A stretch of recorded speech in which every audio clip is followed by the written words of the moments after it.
तो why this cooler very D? अब देखिए, कुछ बातें होती हैं, कुछ बातें करनी पड़ती हैं। अच्छा। तो हालांकि मैं प्रयास कर रहा हूं कि अपने ह्यूमर और सटायर को थोड़ा कंट्रोल में रखा जाए वरना वो मीम चल जाता है, कुछ बोलूंगा तो विवाद हो जाएगा। अच्छा। माननीय अभिनव अरोड़ा से तो इंस्पायर्ड हैं ही, उसमें तो कोई झूठ नहीं बोल सकते हैं। हमें फर्क वैसे भी नहीं पड़ता है फर्क तो वैसे भी नहीं पड़ता है, पर अब क्या करें। देखिए, नौकरी छोड़ चुके थे, यूट्यूब बैन हो गया था, तो जीवन में कुछ तो करना था। तो अब समय बिताने के लिए करना है कुछ काम। अंताक्षरी खेलने लग गए। शुरू करो अध्ययन लेकर प्रभु का नाम। अच्छा। बिल्ली रास्ता काट जाए तो आगे क्यों नहीं बढ़ना चाहिए? ये हर एक, मतलब इसको देख के हमें अंधविश्वासी बोल दिया जाता है। और बिल्ली अगर आसपास दिख जाए तो ये एक संकेत होता था कि आप इधर उधर चेक कर लो, सब कुछ ठीक है कि नहीं है। अगर बिल्ली आगे दिखी है तो यहाँ वहाँ कुछ ऐसा हो सकता है जो आपको नुकसान पहुंचाए, तो इधर उधर देख के तब आगे बढ़ो। ये नहीं था कि आगे ही मत बढ़ो। तो समुद्र मैनाक पर्वत से कहता है कि आप आराम कर लीजिए। अब इस पर उत्तर देते हैं हनुमान जी कि राम काज कीने बिनु मोह कहाँ विश्राम। तो मैं उनका काम किए बिना मैं विश्राम कैसे करूंगा? कि मन और थप्पड़ काम सेम ही करते हैं। मतलब पहाड़े मैंने थप्पड़ खा खा के याद करे, पर याद थप्पड़ से हो गए। एक लड़का कहता है कि इसको तो मैं एक्चुअल में चाहता हूँ, रियल में, फिर भी क्यों नहीं मिलती? Good question, you are a good question, but your question hurt मी।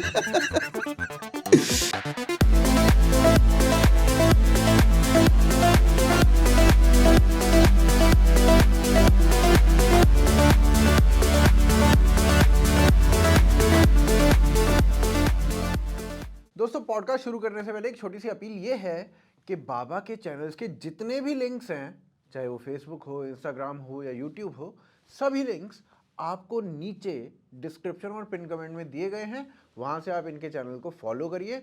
और इनके 2 चैनल्स हैं, एक हिंदी में एक इंग्लिश में, दोनों को फॉलो कीजिए। धन्यवाद। तो नमस्कार मित्रों, आप देख रहे हैं एकेडी के पॉडकास्ट। और आज हमारे साथ कोई हैं जिनको आप रोज देखते थे, फिर आप देखना भूल गए, वो आने की फिर से कोशिश कर रहे हैं। तो हमारे साथ है आज बाबा, जो एक्चुअली अब बाबा बन चुके हैं।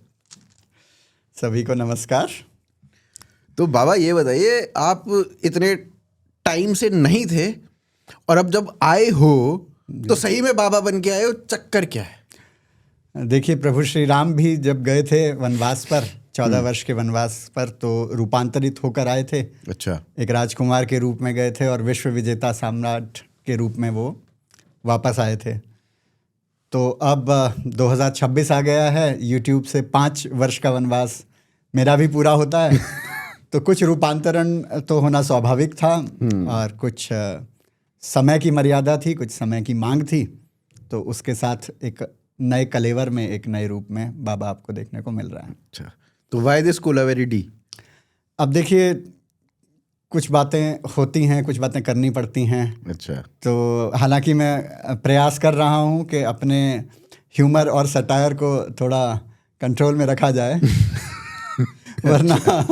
वरना वो मीम चल जाता है, कुछ बोलूंगा तो विवाद हो जाएगा। अच्छा। तो इसलिए अब कुछ तो जो अपनी आवश्यकताएं हैं, अपनी आध्यात्मिक आवश्यकताएं हैं, और कुछ समाज की आध्यात्मिक आवश्यकताएं हैं, उनको ध्यान में रखते हुए मुझे लगा कि मेरा ये कर्तव्य है कि एक ऐसे रूप में लोगों के समक्ष आकर अपनी बात रखी जाए जिससे आने वाली पीढ़ी का कुछ मार्गदर्शन हो सके और आप भी बैन ना हो। अच्छा अच्छा अच्छा। तो ये बताओ, मतलब जैसे हम तो अभी युवा पीढ़ी में आ जाते, थोड़े थोड़े भटके हुए युवा भी कर लेते हैं हम। तो हम युवा हैं तो पॉलिटिक्स के बारे में बात कर ले। मैं मतलब यही जो हमें बताया गया अभी तक, वो यही बताया गया है कि 25-30 की आयु में जो व्यक्ति होता है वो पॉलिटिक्स के बारे में बात करता है। 60 के बाद वो अध्यात्म में चला जाता है। तो आपका 60 हो गया? हाँ, मतलब आध्यात्मिक रूप से 60 हो गया। आध्यात्मिक आयु की बात हम करते हैं कि कोई अब जैसे माननीय अभिनव अरोड़ा जी हैं। तो ऐसे कुछ होते हैं जो आयु कम होती है, शारीरिक आयु कम होती है, लेकिन आध्यात्मिक आयु अधिक होती है। अच्छा। तो उसी प्रकार से आध्यात्मिक आयु 60 हो चुकी है। और मकर संक्रांति के दिन से ये मैंने प्रारंभ किया है प्रकल्प। तो जिस प्रकार महाभारत में हमारे भीष्म पितामह जो थे वो सरशैया पर पड़े हुए थे और उन्होंने कहा था मैं प्राण त्यागूंगा, मैं गोलोक को जाऊंगा। तो जब हम दक्षिणायन से उत्तरायण को आएंगे मकर संक्रांति पर, तो तब मैं जाऊंगा। तो इसी तरीके से दक्षिणायन के समय से सरशैया पर पड़े हुए सब लोकतंत्र ने प्राण त्यागे अच्छा। मकर संक्रांति को, और जन्म हुआ बाबा कथावाचक का। बाबा कथा, तो आपके अगले चैनल का नाम क्या है? बाबा कथावाचक? जी, बाबा कथावाचक। बाबा कथावाचक। तो भाई साहब, अब आपको यहाँ से समझ में आ गया है कि आपको अगला कौन सा चैनल फॉलो करना है, और ये भी समझ में आ गया होगा कि किस प्रकार का कंटेंट वहाँ पे आपको देखने को मिलने वाला है। उसी बात को आगे बढ़ाते हुए कि अब जो आप अध्यात्म का कंटेंट देने वाले हैं जी, क्या वो अभिनव अरोड़ा जी से इंस्पायर्ड होगा, या आपने एक्चुअली स्टडी की है उसके ऊपर? जो 5 वर्षों का आप वनवास झेल के आए हो उसमें आपने वो एक्चुअली स्टडी की है? जी नहीं, माननीय अभिनव अरोड़ा से तो इंस्पायर्ड हैं ही, उसमें तो कोई झूठ नहीं बोल सकते हैं। हमें फर्क वैसे भी नहीं पड़ता है। फर्क तो वैसे भी नहीं पड़ता है, पर अब क्या करें। देखिए, नौकरी छोड़ चुके थे, यूट्यूब बैन हो गया था, तो जीवन में कुछ तो करना था। तो अब समय बिताने के लिए करना है कुछ काम। अंताक्षरी खेलने लग गए। शुरू करो अध्ययन लेकर प्रभु का नाम। अच्छा। तो प्रभु का नाम लेकर अध्ययन शुरू किया, पढ़ना शुरू किया। तो जैसे किसी महापुरुष ने कहा है कि शुरू मजबूरी में किया था, लेकिन फिर मजा आने लगा। तो फिर वो आनंद आने लगा, और आनंद आया तो देखा कि ये इसकी आवश्यकता मुझे भी है और इसकी आवश्यकता समाज को भी है। और जब इसकी आवश्यकता है तो ये भूमिका किसी ना किसी को तो निभानी होगी। और आज जो डिस्कोर्स चल रहा है, जो आध्यात्मिक डिस्कोर्स चल रहा है, उसमें देखिए 2014 के बाद स्पेशली एक सर्ज आया है, खासकर युवाओं में। बिल्कुल। जब आप और हम थोड़ा पहले, आप थोड़ा बाद में स्कूल कॉलेज में जाते थे, तो हम कभी इमेजिन नहीं करते थे कि कॉलेज के फेस्ट में कोई भजन चलेगा। एग्जैक्टली। हम कभी मिक्की को बुलाते थे, हाँ, और वो अपने टाइप के गाने गाता था। हाँ, और हम अगर गाते भी थे या उसके विषय में बात भी करते थे, तो हमें ऐसे नाक मुंह भौं सिकोड़ कर देखा जाता था कि ये कौन सा एलियन आ गया है।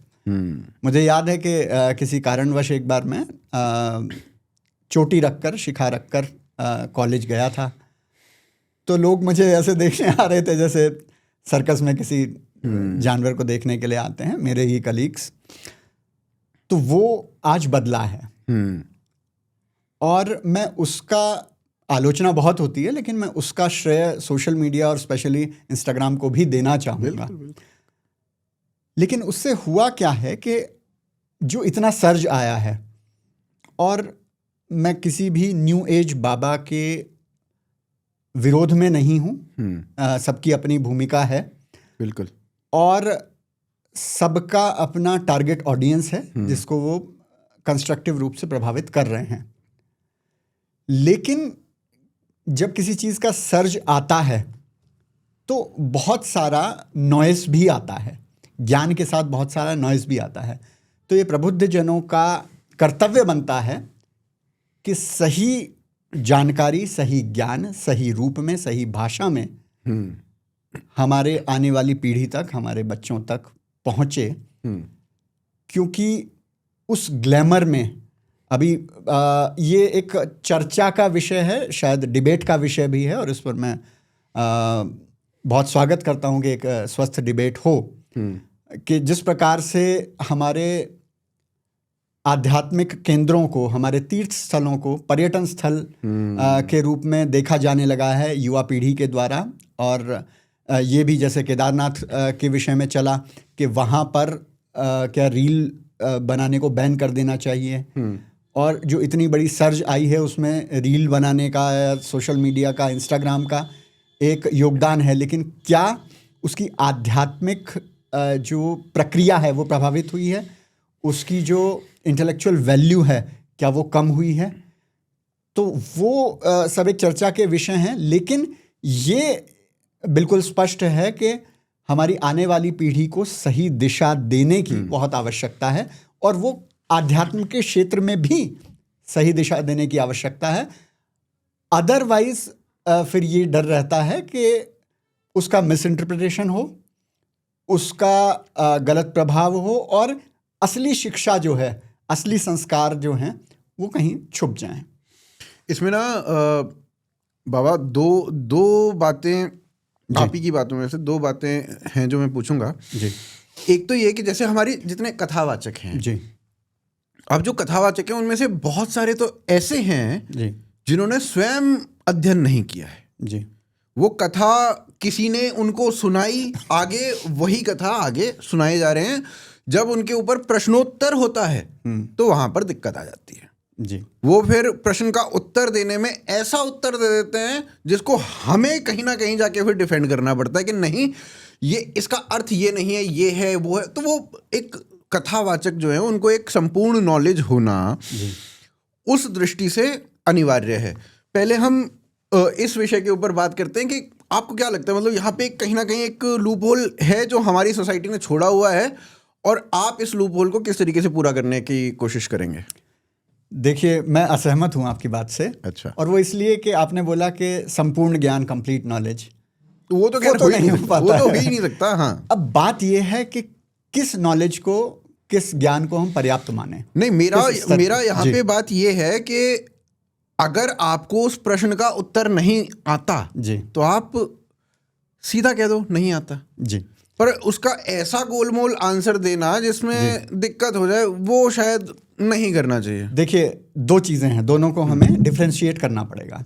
एक है ज्ञान, एक है जानकारी, जिसे नॉलेज कहते हैं हम। बिल्कुल। नॉलेज ज्ञान नहीं है, बिल्कुल, ये हमें समझना पड़ेगा। और जो प्रश्न पूछे जाएंगे वो, या जो हम अगर ज्ञान की बात करें, हमारी नॉलेज अधूरी हो सकती है। बिल्कुल। हमारा ज्ञान कभी अधूरा नहीं होता। हमारा ज्ञान किसी स्तर पर होता है, कोई एक डायमेंशन होती है। बिल्कुल। मैं उदाहरण देता हूँ, और ये हालांकि भौतिक उदाहरण है, विज्ञान का, साइंस का उदाहरण है, लेकिन इससे हम समझ सकते हैं कि जब गैलीलियो ने कहा कि पृथ्वी सूर्य के चारों ओर चक्कर लगाती है, तो उसके समकक्ष जो हमारे संस्कृति तो बहुत पहले से जानती थी, लेकिन मैं पश्चिमी सभ्यता की भी बात करूं तो उससे पहले जो लोगों ने कहा कि नहीं, सूरज है जो धरती के चारों ओर चक्कर लगाता है। अब उन्होंने किस बेसिस पे क्या कहा? उनका ऑब्जर्वेशन था कि मैं यहाँ धरती पर हूँ, सूरज सुबह इधर से निकलता है और इधर ढलता है।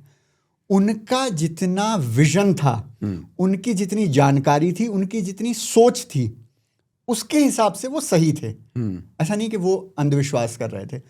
उन्हें लग रहा था कि ये अंधविश्वास कर रहा है क्योंकि अगर ऐसा होता तो सूर्य ऐसे जाता हुआ ना दिखता, पृथ्वी जाती हुई दिखती। क्यों? क्योंकि उन्हें उस आयाम का पता ही नहीं था, उस डायमेंशन का पता ही नहीं था कि सिर्फ ये एक सूरज का मोशन नहीं है, ये हमारी पृथ्वी का ऐसे मोशन भी है। तो उस डायमेंशन का ही नहीं पता, तो उन्हें जितनी नॉलेज है उसके हिसाब से वो सही है। तो हम जब बच्चों को भी समझाते हैं तो हम यही कहते हैं कि आपकी जितनी नॉलेज है उसके हिसाब से ये हो सकता है, क्योंकि बच्चों के प्रश्न आते हैं, मेरे खुद के बच्चों के प्रश्न भी आते हैं, और बच्चे भी मुझसे, मैं अपने स्पोर्ट्स फेडरेशन में कहीं जाता हूँ तो बच्चों को लेकर बैठ जाता हूँ और कुछ भी जिज्ञासा होती है तो वो पूछते हैं। तो उनके प्रश्न आते हैं कि नहीं, हमें तो मैम ने ऐसा पढ़ाया है, हमें तो सर ने ऐसा पढ़ाया है, तो ये अलग कैसे है? तो अलग अलग डायमेंशंस होती हैं ज्ञान की। तो अब जब किसी कथावाचक से प्रश्न पूछा जाएगा, हो सकता है उसको जानकारी ना हो। एक हो गया भौतिक प्रश्न, जानकारी का प्रश्न के श्री राम के दादाजी का क्या नाम था। उनको नहीं पता, वो पूरी सौम्यता से कह सकते हैं कि जी मुझे नहीं पता, मैं पता करके आपको बताऊंगा। एक प्रश्न होता है आध्यात्म के ऊपर, आपके सामाजिक जीवन के ऊपर, आपके व्यावहारिक जीवन के ऊपर। यदि उस प्रश्न का उत्तर आपके संस्कारों के ऊपर, अपनी संस्कृति के ऊपर, यदि उस प्रश्न का उत्तर वो ठीक नहीं दे पा रहे हैं और या वो दूषित उत्तर दे रहे हैं, तो उन्हें सोचने की आवश्यकता है। लेकिन मैं ये कह रहा हूँ, उन्हें आत्मावलोकन करने की आवश्यकता है, और आवश्यकता पड़े तो हमें भी उसका अवलोकन करने की, और आवश्यकता पड़े तो उसकी आलोचना करने की भी हमें आवश्यकता है। आपको याद होगा कि जब सद्गुरु जी ने श्री कृष्ण और उनकी माँ के विषय में कुछ कहा था, तो मैंने एक वीडियो बनाया था, और जब मैं ईशा गया और वहाँ पर इस बात की चर्चा उठी तो काफ़ी हंसी भी हम दोनों की ओर से हुई थी कि हाँ, ऐसा एक विषय उठा था। लेकिन मैं फिर भी एक चीज़ मानता हूँ कि जितने भी कथावाचक हैं उनकी अपनी भूमिका है। बिल्कुल बिल्कुल। वो ऐसा नहीं है कि उसको कम ज्ञान है या उसकी भाषा थोड़ी सी शास्त्रनिष्ठ नहीं है, उसकी थोड़ी सी देसी भाषा है, या उसका तरीका थोड़ा सा देसी है। अब आचार्य धीरेन्द्र शास्त्री जी भी हैं, आदरणीय हैं, उनके यहाँ पर जो सब क्रियाएं होती हैं, लोग बोलते हैं कि हाँ वो भूत भी आ रहे हैं और बहुत सारी चीज़ें होती हैं जिसको आध्यात्म की दृष्टि से क्रिटिसाइज किया जाता है। लेकिन आप ये देखिए कि समाज का एक वर्ग ऐसा है जो हमारे धर्म को छोड़कर बाकी जगह पर जा रहा है, बाकी संस्थाओं में जा रहा है और उस प्रकार की गतिविधियों में लिप्त है, क्योंकि उनका मानसिक स्तर, उनका IQ उसी प्रकार का है। उनको कम से कम धर्म से जोड़े रखना और फिर धीरे धीरे अपने धर्म की ओर लेकर आना, इस कार्य के लिए हर प्रकार के कथावाचक, हर प्रकार के आध्यात्मिक गुरु आवश्यक हैं। बस एक ही शर्त है कि वो धर्म से विमुख ना हो, धर्म सम्मत बात कहें। धर्म के अगेंस्ट यदि वो कोई बात कहेंगे तो उस पर आपत्ति होगी। जी, अभी अनिरुद्धाचार्य जी बड़े फेमस हो रहे हैं कथावाचक के रूप में जी। और कल ही उनका एक पॉडकास्ट देख रहा था मैं, पूरा तो नहीं देख पाया, समय कम था जी। पर उसमें उनसे कहा गया कि आप पूकी बाबा हो, आपको लोग सीरियसली नहीं लेते। तो ये बाबा भी पूकी बनेंगे या ये बाबा कुछ अलग करेंगे? देखिए, अब वो तो उनको पूकी बाबा जनता ने बनाया है। हाँ। उन्होंने अपनी शैली में, अपने ढंग में, मुझे अंदाज याद आ रहा था लेकिन मैं कोशिश कर रहा हूँ अब धीरे धीरे हिंदी की, और मैं माफ़ी चाहूँगा, और ये पेड प्रमोशन नहीं है, ध्यान रखिएगा।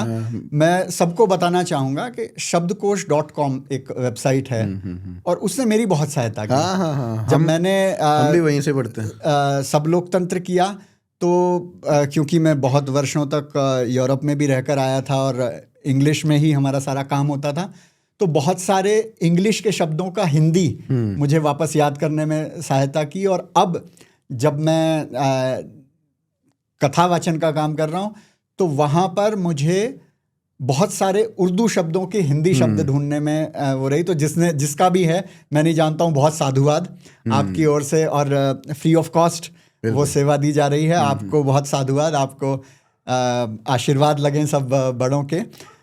सॉरी, विषयांतर हो गया था। तो उन्होंने अपने दृष्टिकोण से जो भाषा सरल थी, लोगों को समझ आई, उस भाषा में लोगों को बोलना शुरू किया। अब लोगों ने उनको किस प्रकार लेना शुरू किया, ये उनकी श्रद्धा है। जाकी रही भावना जैसी प्रभु मूरत देखी तिन तैसी। और जब मैंने अब रामचरितमानस का गहन अध्ययन करना प्रारंभ किया, तब मुझे समझ आया कि गोस्वामी जी का इतना बड़ा स्थान क्यों माना जाता है। क्योंकि महर्षि वाल्मीकि ने जो रामायण लिखी थी वो अद्भुत थी। उसका कोई सानी नहीं है, उसका वर्णन नहीं किया जा सकता। लेकिन पहले मुझे बचपन में लगता था कि गोस्वामी जी ने बहुत अच्छा किया, लेकिन ट्रांसलेट ही तो किया है। लेकिन उन्होंने जनसाधारण की भाषा में उस बात को लाया जो उस चीज़ को समझ सके। क्योंकि संस्कृत इतने वर्षों के अतिक्रमणों के बाद, क्योंकि वो मुगल काल में थे, उस समय पर लोग संस्कृत बोलना, और उससे पहले ऐसा नहीं कि केवल मुगलों या केवल हूणों के, शकों के ही आक्रमण हुए, हमारे अंदर से भी ऐसे आक्रमण हुए। जब आदि शंकराचार्य जी को उठकर कहते हैं, उस समय 10% भी हिंदू नहीं बचे थे भारत में। तो ऐसे बहुत सारे आक्रमणों के बाद, आध्यात्मिक आक्रमणों के बाद, संस्कृत बोलचाल की, पठन पाठन की भाषा नहीं रह गई थी। उस समय पर गोस्वामी जी ने आकर जो सरल भाषा में श्री राम के चरित्र को सबके सामने लेकर आया है, तो मैं ये मानता हूँ कि जो भी आज के कथावाचक हैं वो अपने विवेक से जिस भाषा में लोगों को समझ आए, जिस भाषा से लोग आकर्षित हों, उस भाषा में यदि वो कह रहे हैं और धर्मसंवत बात कह रहे हैं, और अनिरुद्धाचार्य जी, मुझे कोई संशय नहीं है इसको कहने में कि वो बहुत धर्मसंवत बात करते हैं। तो और उनको उनकी भाषा में उत्तर देते हैं, तो मुझे लगता है बहुत अच्छा काम। इसमें ना अनिरुद्धाचार्य की अगर मैं बात कर रहा हूँ, उनकी अगर उनसे ना एक बार किसी ने क्वेश्चन किया कि बिस्कुट खाना चाहिए क्या जी। कोई माता जी थी, उन्होंने अनिरुद्धाचार्य जी से ये बोला था कि बिस्कुट खाना चाहिए क्या जी। तो उन्होंने कहा कि जिसके नाम में ही विष है उसको क्यों खाना है। अब ये उनकी भाषा में बात बोल दी, बिल्कुल बता दिया कि इवेंचुअली ये जहर ही है जी। तो अब ये एक्चुअली देखा जाए तो बहुत बढ़िया बात है।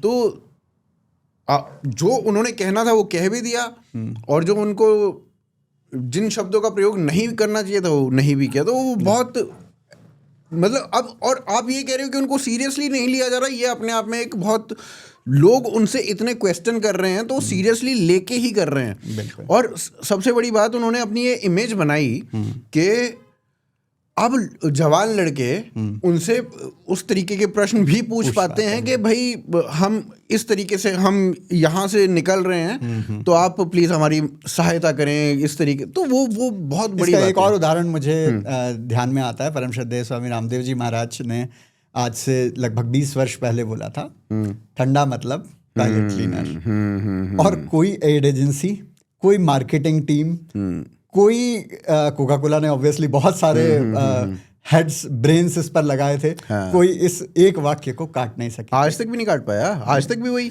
तो सरलता की जो शक्ति होती है, मुझे लगता है उससे बेहतर कुछ नहीं है। कपिल देव जी का एक हमारे समय पर ऐड आता था, सिंप्लिसिटी में एक अद्भुत शक्ति है। तो मुझे लगता है जो सरलता की शक्ति है उसके आगे कोई नहीं टिकता, और इसी सरलता से बात कही जानी चाहिए। बिल्कुल। दुर्भाग्य क्या रहा कि कुछ समय पर, मैं किसी व्यक्ति विशेष को या वर्ग विशेष को मैं नहीं आरोप लगाना चाहूँगा, लेकिन हमने ज्ञान को इतना क्लिष्ट और कठिन बनाकर प्रस्तुत किया कि ये समझने के लिए तो आपको 7 जन्म लगेंगे, ये समझने के लिए तो आपको इतना तप करना पड़ेगा। बिल्कुल सही बात है कि ज्ञान प्राप्त करने के लिए तप करना पड़ता है, लेकिन ऐसा कुछ नहीं है जो कोई भी व्यक्ति ना प्राप्त कर सके।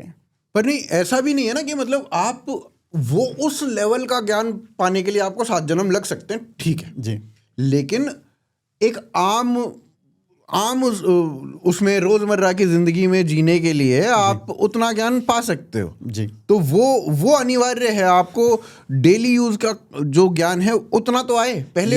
ये तो हमारे भगवान ने सिद्ध करके दिखाया है। शबरी का उदाहरण क्यों दिया जाता है? बिल्कुल। शबरी के भजन में वो कहती है ना कि मैं शबरी भिलनी की जाई, धर्म भेद नहीं जानू रे। तो वो तो खुद कहते हैं कि हम कर्मकांड नहीं जानते, हम वो नहीं कहते, लेकिन भक्तों में शबरी का स्थान सबसे ऊपर है, क्योंकि श्रद्धा, भाव, उसका अनुसरण, उनका व्यवहार, ये चीजें सबसे महत्वपूर्ण है। ज्ञान सबसे उत्तम स्थिति है, लेकिन ज्ञान भी एक टूल है, एक माध्यम है हमारे सेवा का, हमारे जीवन जीने की कला का। नहीं, इसमें अभी आपने ना एक तुलसीदास जी का एग्जाम्पल देते हुए कहा, तब मैं बोलना चाह रहा था ये चीज कि आप ये जो योगदान है रामचरितमानस जी का, वो क्या योगदान है। अंग्रेजों के समय में उत्तर प्रदेश से कुछ फैमिलीज को उठा के फिजी भेज दिया गया था जी। अब हिंदू फैमिलीज थी, यहां से फिजी गई, फिजी में वो अपने साथ रामचरितमानस लेके गए थे जी। रामचरितमानस का वो पठन पाठन करते थे, ढोलक वोलक थे उनके पास, उसको भजन के रूप में गाया करते थे जी। जैसे हम कीर्तन करते हैं रामचरितमानस का, तो वैसे ही वो भी करते थे वहां पे जी। फिजी में वो करते करते करते करते उनकी जो जनरेशन्स हैं वो आज के समय में भी हिंदू हैं। क्यों? क्योंकि उनके पास एक रामचरितमानस थी। आज भी जैसे वो उस टाइम पे कीर्तन किया करते थे, आज भी वो कीर्तन की प्रथा चालू है, और उनको देख के और लोग उनके साथ जुड़ते हैं। तो एक रामचरितमानस ये कर सकती है। बिल्कुल। और अभी तो कल परसों कोई भी निकालता रहता है, किसी ने रैंकिंग निकाली कि हर देश का सर्वश्रेष्ठ गीत, तो सब में कुछ लिखा है, तो उसके नीचे कमेंट्स में पढ़ रहा था कि नहीं, हमारा तो अनडिस्प्यूटेड है हनुमान चालीसा। सही बात है। और वो गोस्वामी जी की देन है। अरे उसमें तो सबसे ज्यादा व्यूज वाली जो यूट्यूब वीडियो है वो वही है। जी जी। तो ये हमारे जो पूर्वज थे, जब बहुत सारे लोग साइंस के नाम पर, अंधविश्वास को कोसने के नाम पर हमारी जो ये सांस्कृतिक परंपरा है इसको चैलेंज करने का प्रयास करते हैं, तो आप ये सोचिए कि यदि नागपंचमी पर दूध पिलाने की प्रथा ना होती तो क्या सांपों का संरक्षण उस प्रकार से किया जा सकता जो इकोलॉजी के लिए बहुत इम्पॉर्टेंट है। और क्या जब हम दूध चढ़ाते हैं, जब सावन में हम दूध चढ़ाते हैं, तो क्या ये जानकारी इतने अतिक्रमण होने के बाद और हमारे इतनी ज्ञान को, नालंदा जैसी लाइब्रेरीज को, तक्षशिला को नष्ट करने के बाद क्या ये जानकारी इतने हजार वर्षों बाद रह पाती कि सावन में दूध का सेवन सीधे नहीं करना चाहिए क्योंकि वो अपथ्य है। हाँ। उस एक पर्टिकुलर मौसम के लिए। बिल्कुल।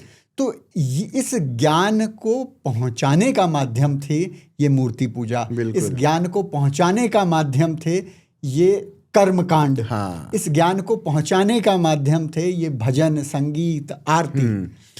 मैं यही आपसे कहना भी चाहता था कि जो हिडन मीनिंग्स है ना, उसके बारे में चर्चा होनी चाहिए। आप अपने चैनल के माध्यम से करें या किसी और माध्यम से हो, वो चर्चाएं एक्चुअली होनी चाहिए। जैसे बिल्ली रास्ता काट जाए तो आगे क्यों नहीं बढ़ना चाहिए, ये हर एक, मतलब इसको देख के हमें अंधविश्वासी बोल दिया जाता है। तो इसका बहुत सरल सा कारण हुआ करता था कि पहले ऐसी सड़कें नहीं थी, इंडिया गेट नहीं थे भाई।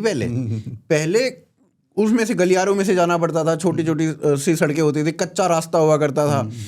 और बिल्ली अगर आसपास दिख जाए तो ये एक संकेत होता था कि आप इधर उधर चेक कर लो, सब कुछ ठीक है कि नहीं है। अगर बिल्ली आगे दिखी है तो यहाँ वहाँ कुछ ऐसा हो सकता है जो आपको नुकसान पहुंचाए। बिल्कुल। तो इधर उधर देख के तब आगे बढ़ो। ये नहीं था कि आगे ही मत बढ़ो। तो वो हमें समझने की आवश्यकता है। तुलसी को बाहर क्यों लगाते हैं, तुलसी को घर के अंदर क्यों नहीं लगा लेते? सरवाइव तो वहां पे भी कर जाएगी, लेकिन बाहर ही लगाते हैं। क्यों? क्योंकि तुलसी एकमात्र ऐसा पौधा है जो ओजोन देता है। बिल्कुल।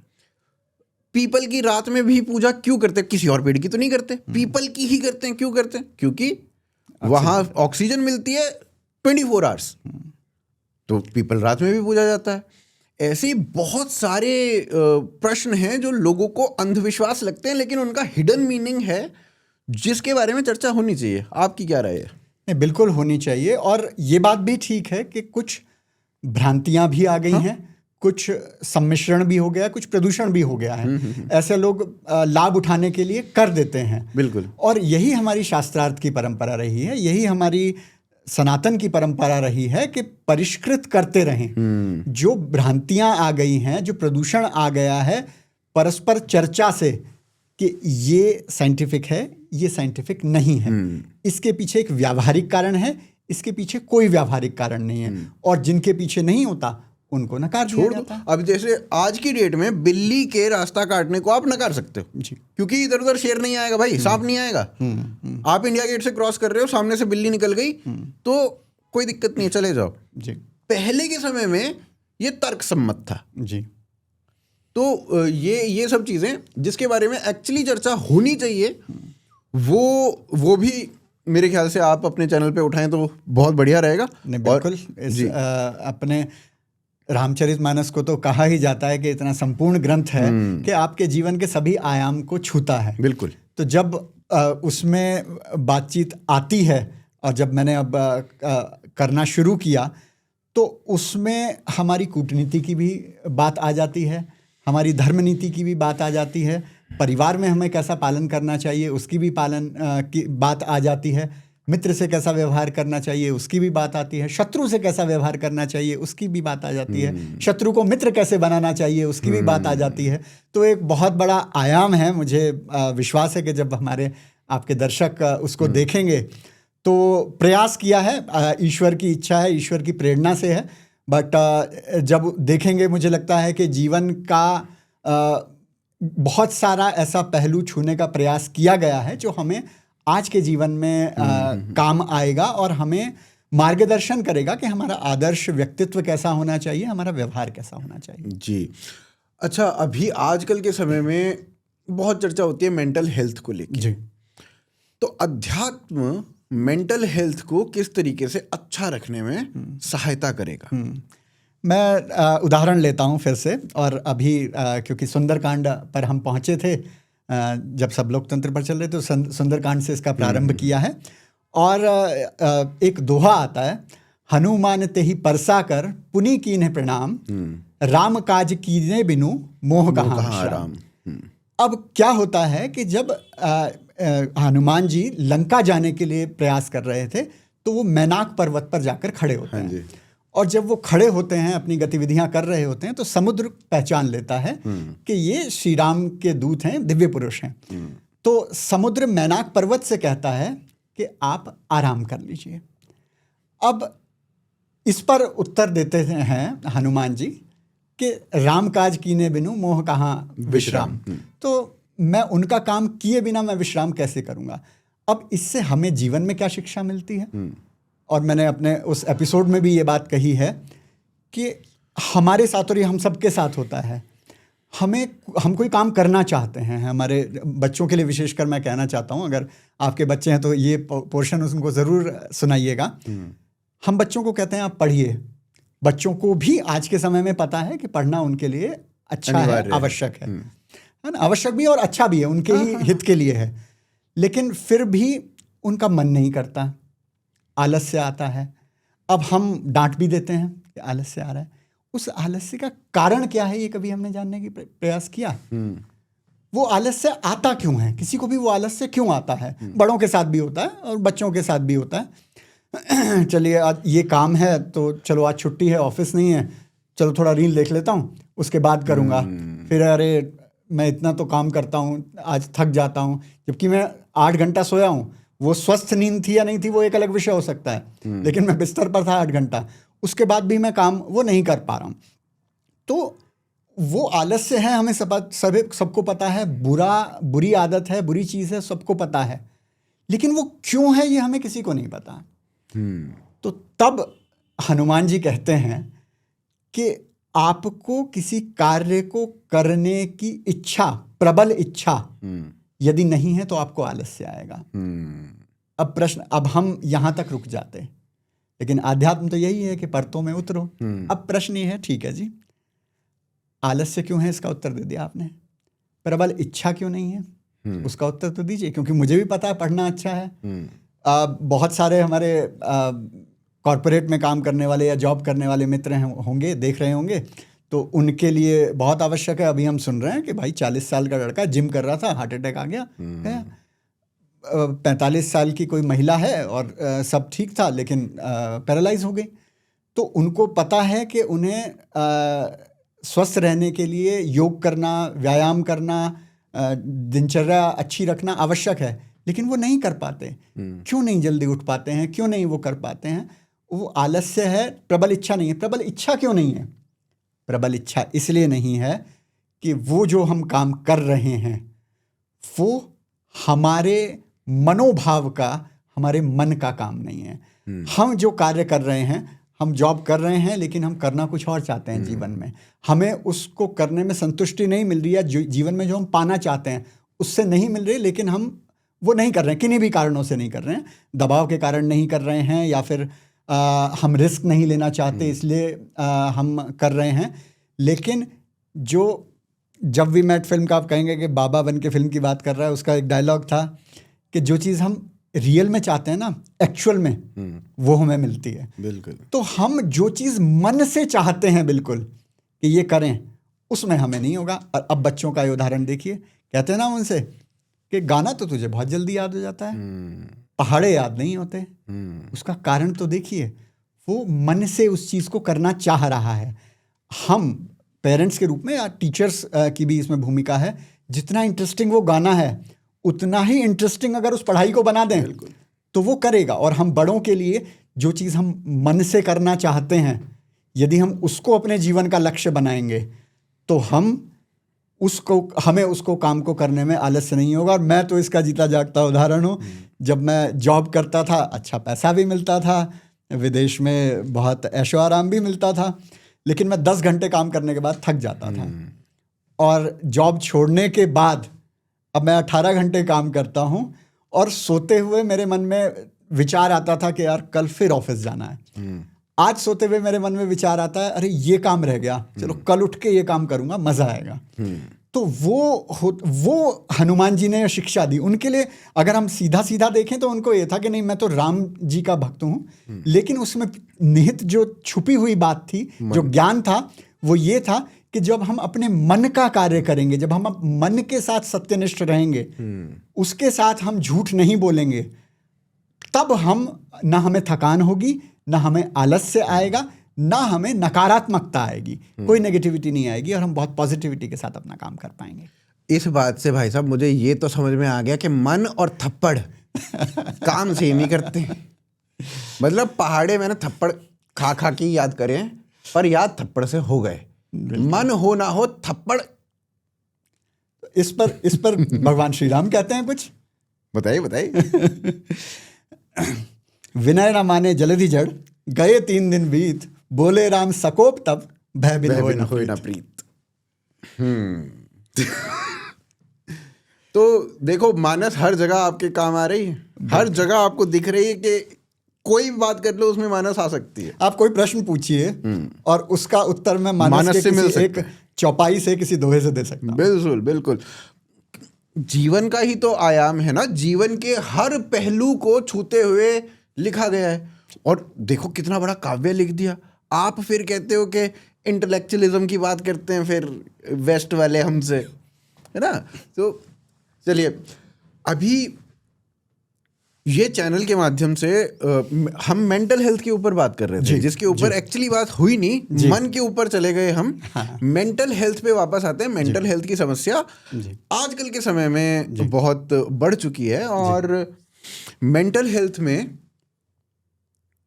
मतलब अच्छा, हाँ, इससे मेंटल हेल्थ से पहले मैं मन के ऊपर बात करता हूँ। जैसे एक लड़का कहता है कि इसको तो मैं एक्चुअल में चाहता हूँ, रियल में, फिर भी क्यों नहीं मिलती?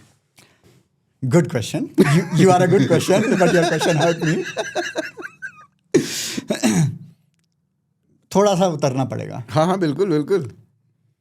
चाहता हूं तो मैं क्यों चाहता हूं?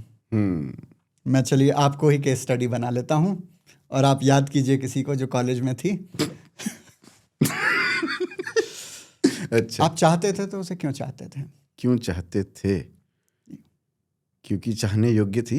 चाहने योग्य थी, वो योग्य थी, मतलब उसकी योग्यता थी। चाहे वो उसका शारीरिक आकर्षण था, चाहे वो उसकी बौद्धिक क्षमता थी, चाहे वो उसका व्यवहार था, चाहे वो उसकी आध्यात्मिक चेतना थी। क्योंकि सबसे अधिक हमें आध्यात्मिक चेतना प्रभावित करती है। हमें किसी व्यक्ति को देखकर लगता है ऑरा, जब हमें उस व्यक्ति को देख के लगता है कि इस व्यक्ति से मुझे पॉजिटिव वाइब्स आ रही हैं, कनेक्शन बिल्ड होता है कि हाँ यार कुछ पहले से ही यहाँ पे है। हाँ, किसी से हम मिलते हैं कई बार। आज के समय में मुझे नहीं पता कि ऐसा होता है या नहीं होता है। पहले एक कंसेप्ट होता था ट्रेन फ्रेंड का। हाँ, जब आप ट्रेन में कहीं जाते थे, लंबी यात्रा होती थी, फ्लाइट्स उतनी हम लोग कर नहीं पाते थे, तो आपको कोई ना कोई व्यक्ति मिल जाता था। और उसके घर का लैंडलाइन नंबर आप लेते थे, आपके घर का लैंडलाइन नंबर वो लेता था, जिसपे कभी कॉल नहीं होती थी। कभी कभी हो जाती थी, है ना। तो हाँ, लेटर्स नहीं भेजे जाते थे, लेटर्स में थोड़ा आलस्य हो जाता था, बट फोन कॉल हो जाती थी। तो उसमें क्या होता था कि आप उससे मिले और आप उससे ऐसी ऐसी बातें शेयर कर दे रहे हैं जो आप शायद अपने परम मित्र से करने में नहीं कर पा रहे हैं। आप घबराते हैं, अपने भाई से भी करने में कई बार संकुचित हो जाते हैं। पर इसमें मेरे को कहीं ना ऐसा लगता है कि वो तो आपको जानता नहीं है, उससे दोबारा मिलना नहीं होगा। तो आप अगर सीक्रेट शेयर कर भी दोगे तो आपके मन से बोझ भी उतर गया, और उसने आपको कभी हाउंड भी नहीं करना है। वो होता है, लेकिन फिर भी ऐसा नहीं होता कि हर किसी से मिलते हैं हम तो उसके साथ शेयर कर देते हैं। ऑब्वियसली, मतलब इसमें ऐसा भी है ना कि एक बंदा है जिसको देखते ही गुस्सा आ रहा है, पहली बार देखा है आपने, और ये आनंद फिल्म में एक वो राजेश खन्ना बोलता है कि कई बार ऐसा होता है ना कि किसी को देख के बहुत गुस्सा आ रहा है, कभी आपने उसको देखा तक नहीं है, फिर भी गुस्सा आ रहा है, और किसी किसी पे बहुत प्यार आ रहा होता है, आपको बहुत ही अच्छा लगने लगता है जबकि आपने उसको पहली बार ही देखा है। तो ये उसकी आध्यात्मिक चेतना है। अब आपको वो अच्छी लगी, मान लीजिए उसका नाम प्रेरणा था। अबे यार नहीं था। चलो ठीक है। प्रेरणा आपको अच्छी लगी क्योंकि आपको उसके शारीरिक आकर्षण, उसकी मानसिक बौद्धिकता, उसका व्यवहार और उसकी आध्यात्मिक चेतना अच्छी लगी। पर क्या सेम आध्यात्मिक चेतना उस व्यक्ति को आपकी लगी? और आध्यात्मिक चेतना अंतिम चरण है, उससे पहले क्या आपको वो उसको आप आकर्षक लगे? उसके बाद क्या आपको उसको वो थोड़ा कटु शब्द है लेकिन क्या उसको आप उपयोगी लगे? क्योंकि चाहे ना चाहे आज के समय में प्रेम प्रसंग ऐसे हो गए हैं, और फिर मैं बोलूँगा तो विवाद हो जाएगा, पूकी बाबा की तरह के, ये तो महिलाओं के लिए ऐसे बोलता है, बट महिलाएं बहुत व्यावहारिक हो गई हैं। वो देखती हैं कि मुझे इससे बेहतर मिल सकता है क्या, तो वो देखती हैं, वो तौलती हैं कि यह व्यक्ति जिस स्तर पर है उससे बेहतर स्तर का व्यक्ति यदि मुझे मिल सकता है। और हमारे मिडिल क्लास की विडंबना ये रही है कि हम लगभग अपने इकोनॉमिक लेवल के व्यक्तियों से संपर्क में रहते हैं, अपने ही करियर में जितना ग्रो कर रहे हैं उस लेवल के व्यक्तियों से रहते हैं। अब ये डिमांड सप्लाई रेशो का गैप है कि लड़की यदि बीटेक होगी तो उसको एमबीए लड़का मिल जाएगा, अगर एमबीए होगी तो उसको कोई गूगल माइक्रोसॉफ्ट का लड़का मिल जाएगा, और अगर बीएससी होगी तो उसको बीटेक लड़का मिल जाएगा। तो बीटेक लड़की सोचेगी कि मैं बीएससी या बीटेक का लड़का क्यों लूँ, मैं एमबीए वाला लेता हूँ। तो इसलिए वो आपके साथ जुड़ नहीं पाते हैं। यहाँ पर हमें एक छोटी सी महीन सा डिफ्रेंशिएशन है वो करना आवश्यक है। हम जो चाहते हैं, हमारी आध्यात्मिक चेतना उसे क्यों चाहती है, यदि वो हमारे आध्यात्मिक चेतना के साथ सामंजस्य से है तो उसे करने का मार्ग हमें मिलेगा। फिर है कि हम कितनी मेहनत करते हैं। लेकिन यदि वो आध्यात्मिक चेतना के साथ संलग्न नहीं है, वो हम केवल प्रॉपर्टीज़ के बेस पर, केवल लुक्स के बेस पर यदि हम उसको कर रहे हैं, तो ऐसा नहीं है कि, क्योंकि हमारे आध्यात्म में कहा गया है कि ब्रह्मांड हमारे अंदर है, लेकिन ऐसा नहीं है कि जो शाहरुख अंकल ने कहा था कि किसी चीज़ को अपने दिल से चाहो तो पूरी कायनात उसे कायनात नहीं जुटती है, सही बात, आपको जुटाना पड़ता है पूरी कायनात को।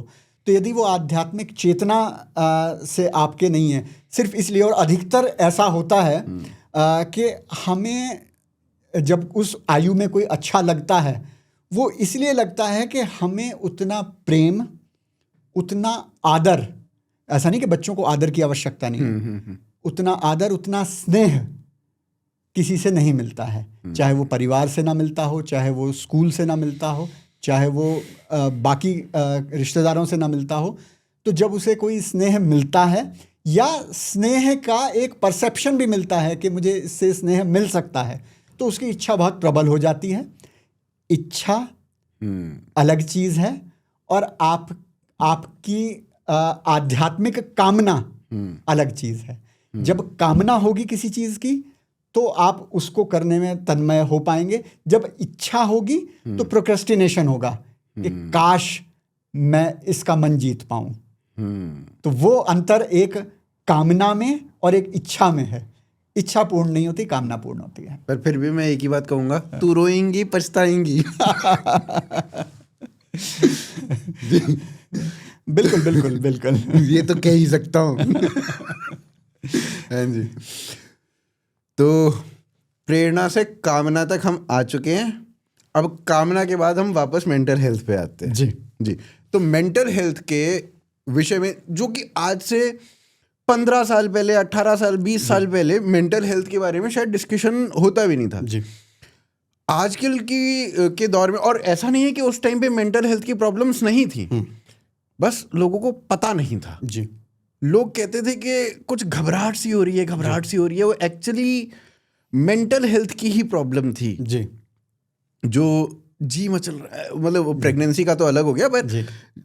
घबराहट है, ऐसे हो रहा है, ये घबराहट जो मेंटल हेल्थ थी आज की डेट में उसके बारे में बहुत बात हो रही है, विमर्श हो रहा है, बात चल रही है, बड़े से बड़े प्लेटफॉर्म के ऊपर उससे ऊपर चर्चाएं हो रही हैं। तो ऐसे में माननीय दीपिका पादुकोण जी उसके बारे में बात कर रही हैं, फिर तो काफी आध्यात्मिक बात कर ही दिया आपने। तो ब्रांड एम्बेसडर भी बन गई हैं। देखिए, तो अध्यात्म मेंटल हेल्थ में किस प्रकार से उपयोगी रहेगा और दीपिका पादुकोण उसमें किस प्रकार से उपयोगी नहीं रहेंगे। जी। मेंटल हेल्थ समझने के लिए हमें अपने शरीर के और अपने जीवन के मैकेनिज्म को समझना पड़ेगा।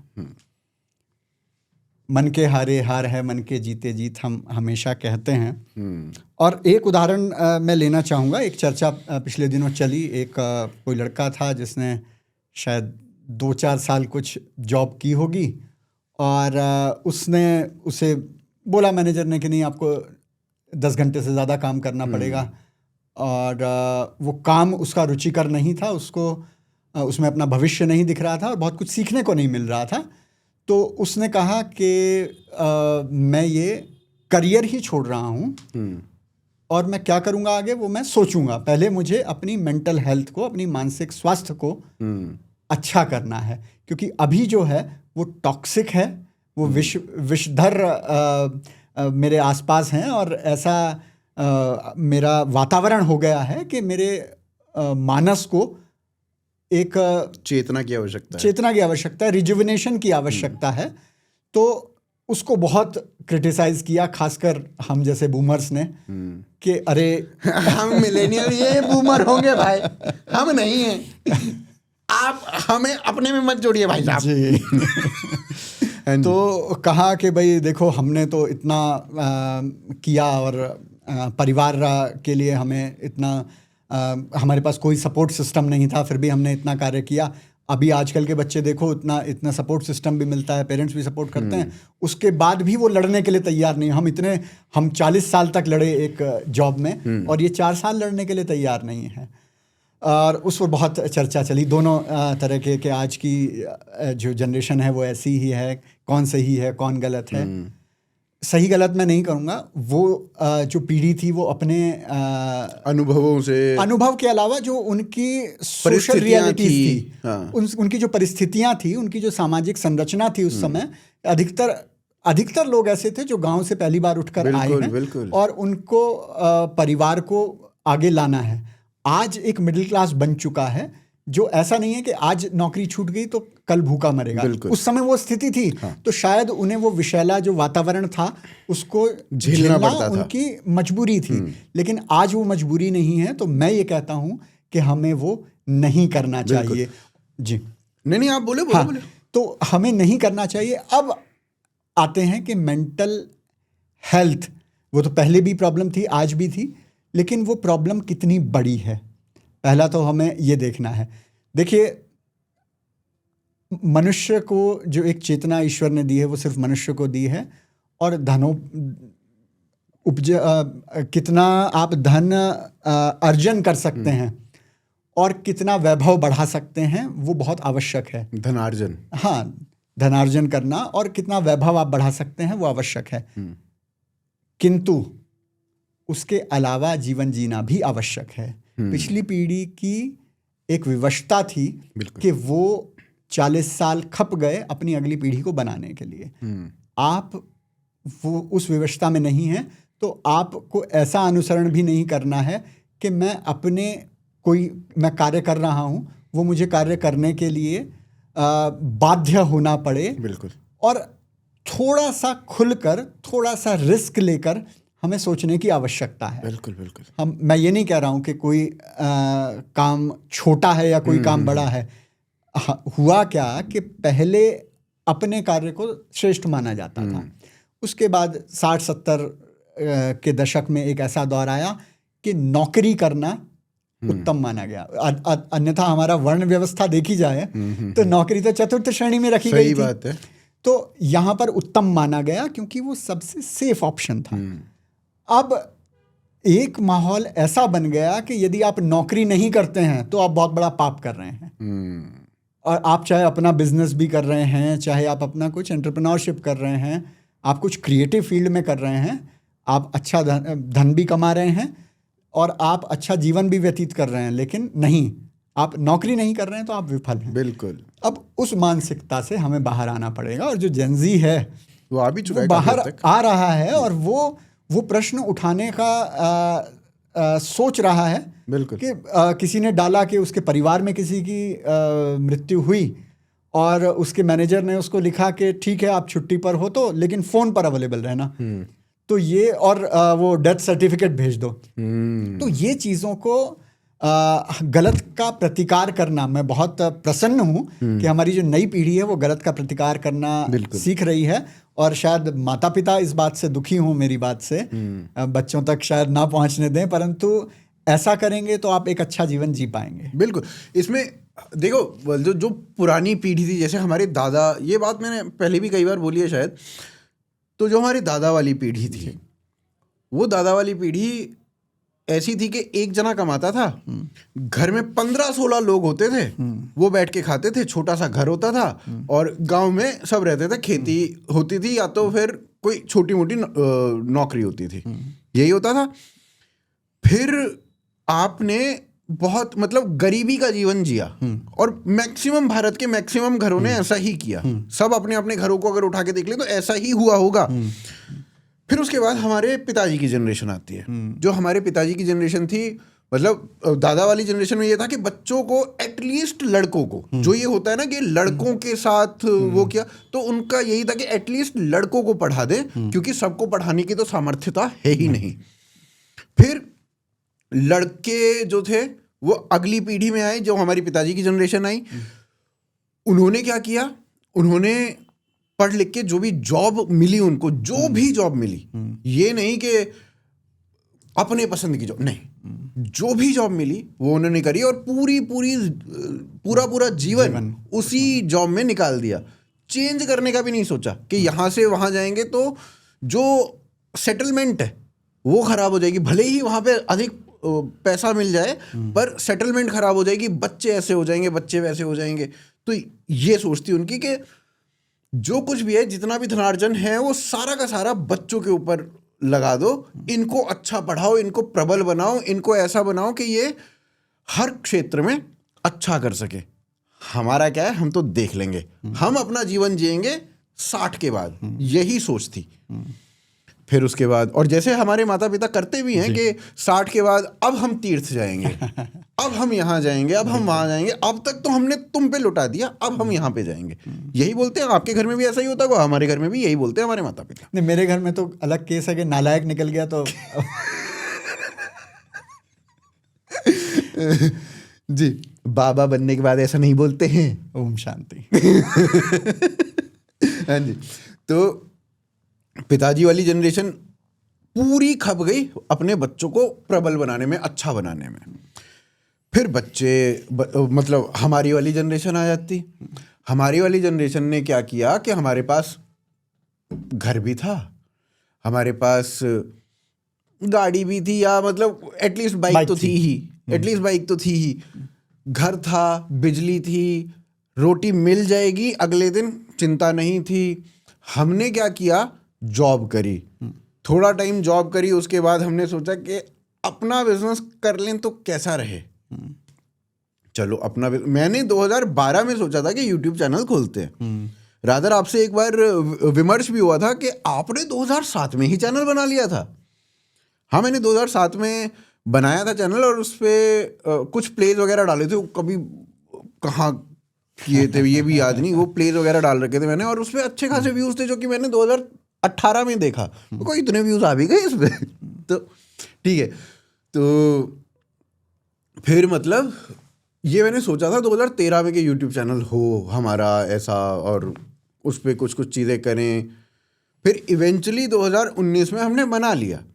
तो ये लिबर्टी हमारे पास इसलिए थी क्योंकि हमारे माता पिता ने, हमारे दादा दादी ने उसके लिए बहुत अपने जीवन को खपाया है, पुरुषार्थ किया है वहाँ पे, तो हमारे पास वो लिबर्टी थी। जेन जी के पास, जो अगली जनरेशन आएंगी, या जेन अल्फा के पास और ज़्यादा लिबर्टी होंगी। उनको ज़्यादा नहीं सोचना है, उनको ये करना है कि मैं अपने पैशन को ही फॉलो करूं ताकि मैं अपने मन का काम कर सकूं। मन की स्त्री मिले ना मिले, मन का पुरुष मिले ना मिले, पर मन का काम तो एटलीस्ट मिलना ही चाहिए। बिल्कुल बिल्कुल जी। तो अब वही मेंटल हेल्थ, अध्यात्म और मेंटल हेल्थ का एक बहुत गहरा संबंध है जी। आप मतलब इवेंचुअली जब हम बात करते हैं अध्यात्म में, तो हम बात करते हैं शून्य की। शून्य एक बहुत महत्वपूर्ण नंबर हो जाता है। जो शिव है वो शून्य तक लेके जाते हैं हमें। तो इसीलिए हम ओम नमः शिवाय का जाप बहुत करते हैं शून्य तक जाने के लिए। हमारी जो मेंटल स्टेट है, या हम अपने जीवन में शून्य पे पहुंचना चाहते हैं जी। तो वो शून्य पे पहुंचने में अध्यात्म हमें, और शून्य का महत्व क्या है और अध्यात्म हमें उसमें क्या कैसे पहुंचा सकता है? देखिए, एक तो पहले ये हमें समझना होगा कि आध्यात्म हमारे जीवन की आवश्यकता है। और आध्यात्म का अर्थ ये नहीं कि हम संस्कृत ही पढ़ रहे हैं, बिल्कुल, हम पूजा पठन की विधि कर रहे हैं, या फिर हम कुछ श्लोक याद कर रहे हैं, आरती याद कर रहे हैं, वैसा नहीं है। बिल्कुल। आध्यात्म मतलब जीवन चिंतन, बिल्कुल, कि आपको जीवन को किस प्रकार जीना है। और जब आप जीवन को जिएंगे, जब हम यम नियम आसन प्राणायाम की बात करते हैं, जब योग के अष्टांग योग की बात करते हैं, तो हमें पता है कि जब हमारा जीवन सुधरेगा तभी हम आगे साधना समाधि की ओर बढ़ सकते हैं, उसके विषय में सोच भी सकते हैं। लेकिन उससे पहले हमें जीवन की व्यावहारिकता, जीवन जीने की कला आनी चाहिए। बिल्कुल। और वो अध्यात्म, वो प्रथम जो दर्जे का अध्यात्म है, प्रथम श्रेणी का, मैं कोशिश करूँगा कि उर्दू शब्दों को छोड़कर हिंदी पर आने का प्रयास करूँगा। कोशिश भी प्रयास में आ गया तो क्षमा चाहूँगा और मैं इसे सुधार करने का प्रयास करूँगा। तो उस श्रेणी में हम सभी की आवश्यकता है। मनुष्य को पशु से यही पृथक करता है कि खाना है, खाना ढूंढना है, यही काम तो पशु भी करता है जीवन भर। तो हमें वो आध्यात्मिक चेतना की आवश्यकता है। अब क्या है कि उसमें अब थोड़ा सा गूढ़ है, लेकिन कामना जो शब्द है बहुत बहुत अद्भुत शब्द है। अधिकतर जो अध्यात्म की बात करते हैं नकारात्मक दृष्टि में इसकी बात करते हैं, पर एक कामना ही है जो हमें कर्म करने के लिए प्रेरित करती है। अब ये कामना ही सभी दुखों की जड़ भी होती है, और यही चेतन का पहला मार्ग भी है। यही चेतन का पहला मार्ग भी है, क्योंकि अभी तो हमने एक आयाम की बात की जो था अपना जीविका अर्जन करना। अधिकतर बच्चे प्रभावित होते हैं इससे, और जो बालपन से इससे निकल गया फिर रोते पीटते वो निकाल जाता है। लेकिन अगर मैं वयस्कों की बात करूं, बड़े लोगों की बात करूं, अगर आप न्यूज़पेपर उठाकर देखें और ज़रा सर्च मारें IAS IPS officer doing sudoku, जो अपना जीवन ले लेते हैं, वो शायद 1% केस ऐसे होंगे जो अपने काम के कारण, अपने काम के दबाव के कारण करते होंगे। अधिकतर जो हैं वो पारिवारिक विषयों के कारण ऐसा करते हैं। तो पहला तो हो गया आपकी भौतिक विषय वस्तु, कि आप किस तरीके से जीवन अपना बिताएंगे, आपकी जीविका अपनी अर्जित करेंगे। दूसरा होता है व्यवहार। व्यवहार हम अपने परिवार के साथ कैसे करें, अपने मित्रों के साथ कैसे करें, अपने शत्रुओं के साथ कैसे करें। उस व्यवहार को करने की चेतना आध्यात्म है। और हमें जितनी भी मेंटल हेल्थ की प्रॉब्लम्स होती हैं, जितनी भी स्ट्रेस होती है, जितना डिप्रेशन होता है, जितना स्ट्रेन होता है, जितना नेगेटिविटी होती है, जितना स्लीप डेप्रीवेशन होता है, वो इसी कारण से होता है कि हमें नहीं पता कि जीवन को कैसे जीना है, अपने जो हमारे संबंध हैं उनको कैसे जीना है, अपनी जो कठिनाइयाँ हैं उनको कैसे जीना है, और अपनी जो चुनौतियाँ हैं, अपने जो शत्रु हैं, उनका कैसे सामना करना है। बातों बातों में बाबा ने मोदी जी को कह दिया है कि आपको जीवन शैली नहीं आती है, आप 4 घंटे ही सोते हो, कई बार हमने सुना है। देखिए, अगर आप मैं मोदी जी पर नहीं जाऊंगा, लेकिन यदि आपकी चेतना शुद्ध है तो 4 घंटे की नींद भी पर्याप्त है। हालांकि मैं 8 घंटे की नींद लेता हूँ। मैं मोदी जी से काफ़ी इंस्पायर्ड हूँ, 4 से 5 घंटे ही सो रहा हूँ। जी।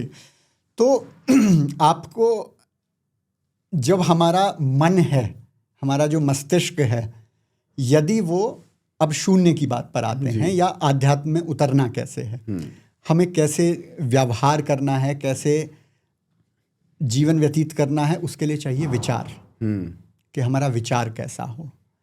और विचार को जब हम शून्य करने की बात करते हैं तो हम विचारहीनता की बात नहीं करते। बिल्कुल। शून्य, zero is not null. Zero and null are two different things. बिल्कुल। Zero and void are two different things. तो जो शून्य है वो आकाश नहीं है। तो यहाँ पर शून्य प्रकाश है। ये एक सम का भाव है कि जो मेरी परिस्थितियां हैं उसके साथ मैं संभाव पर आ जाऊं। मुझे ये ज्ञान हो जाए कि मुझे किस प्रकार की परिस्थितियां मिलेंगी और उनके साथ मेरा कैसा व्यवहार रहेगा।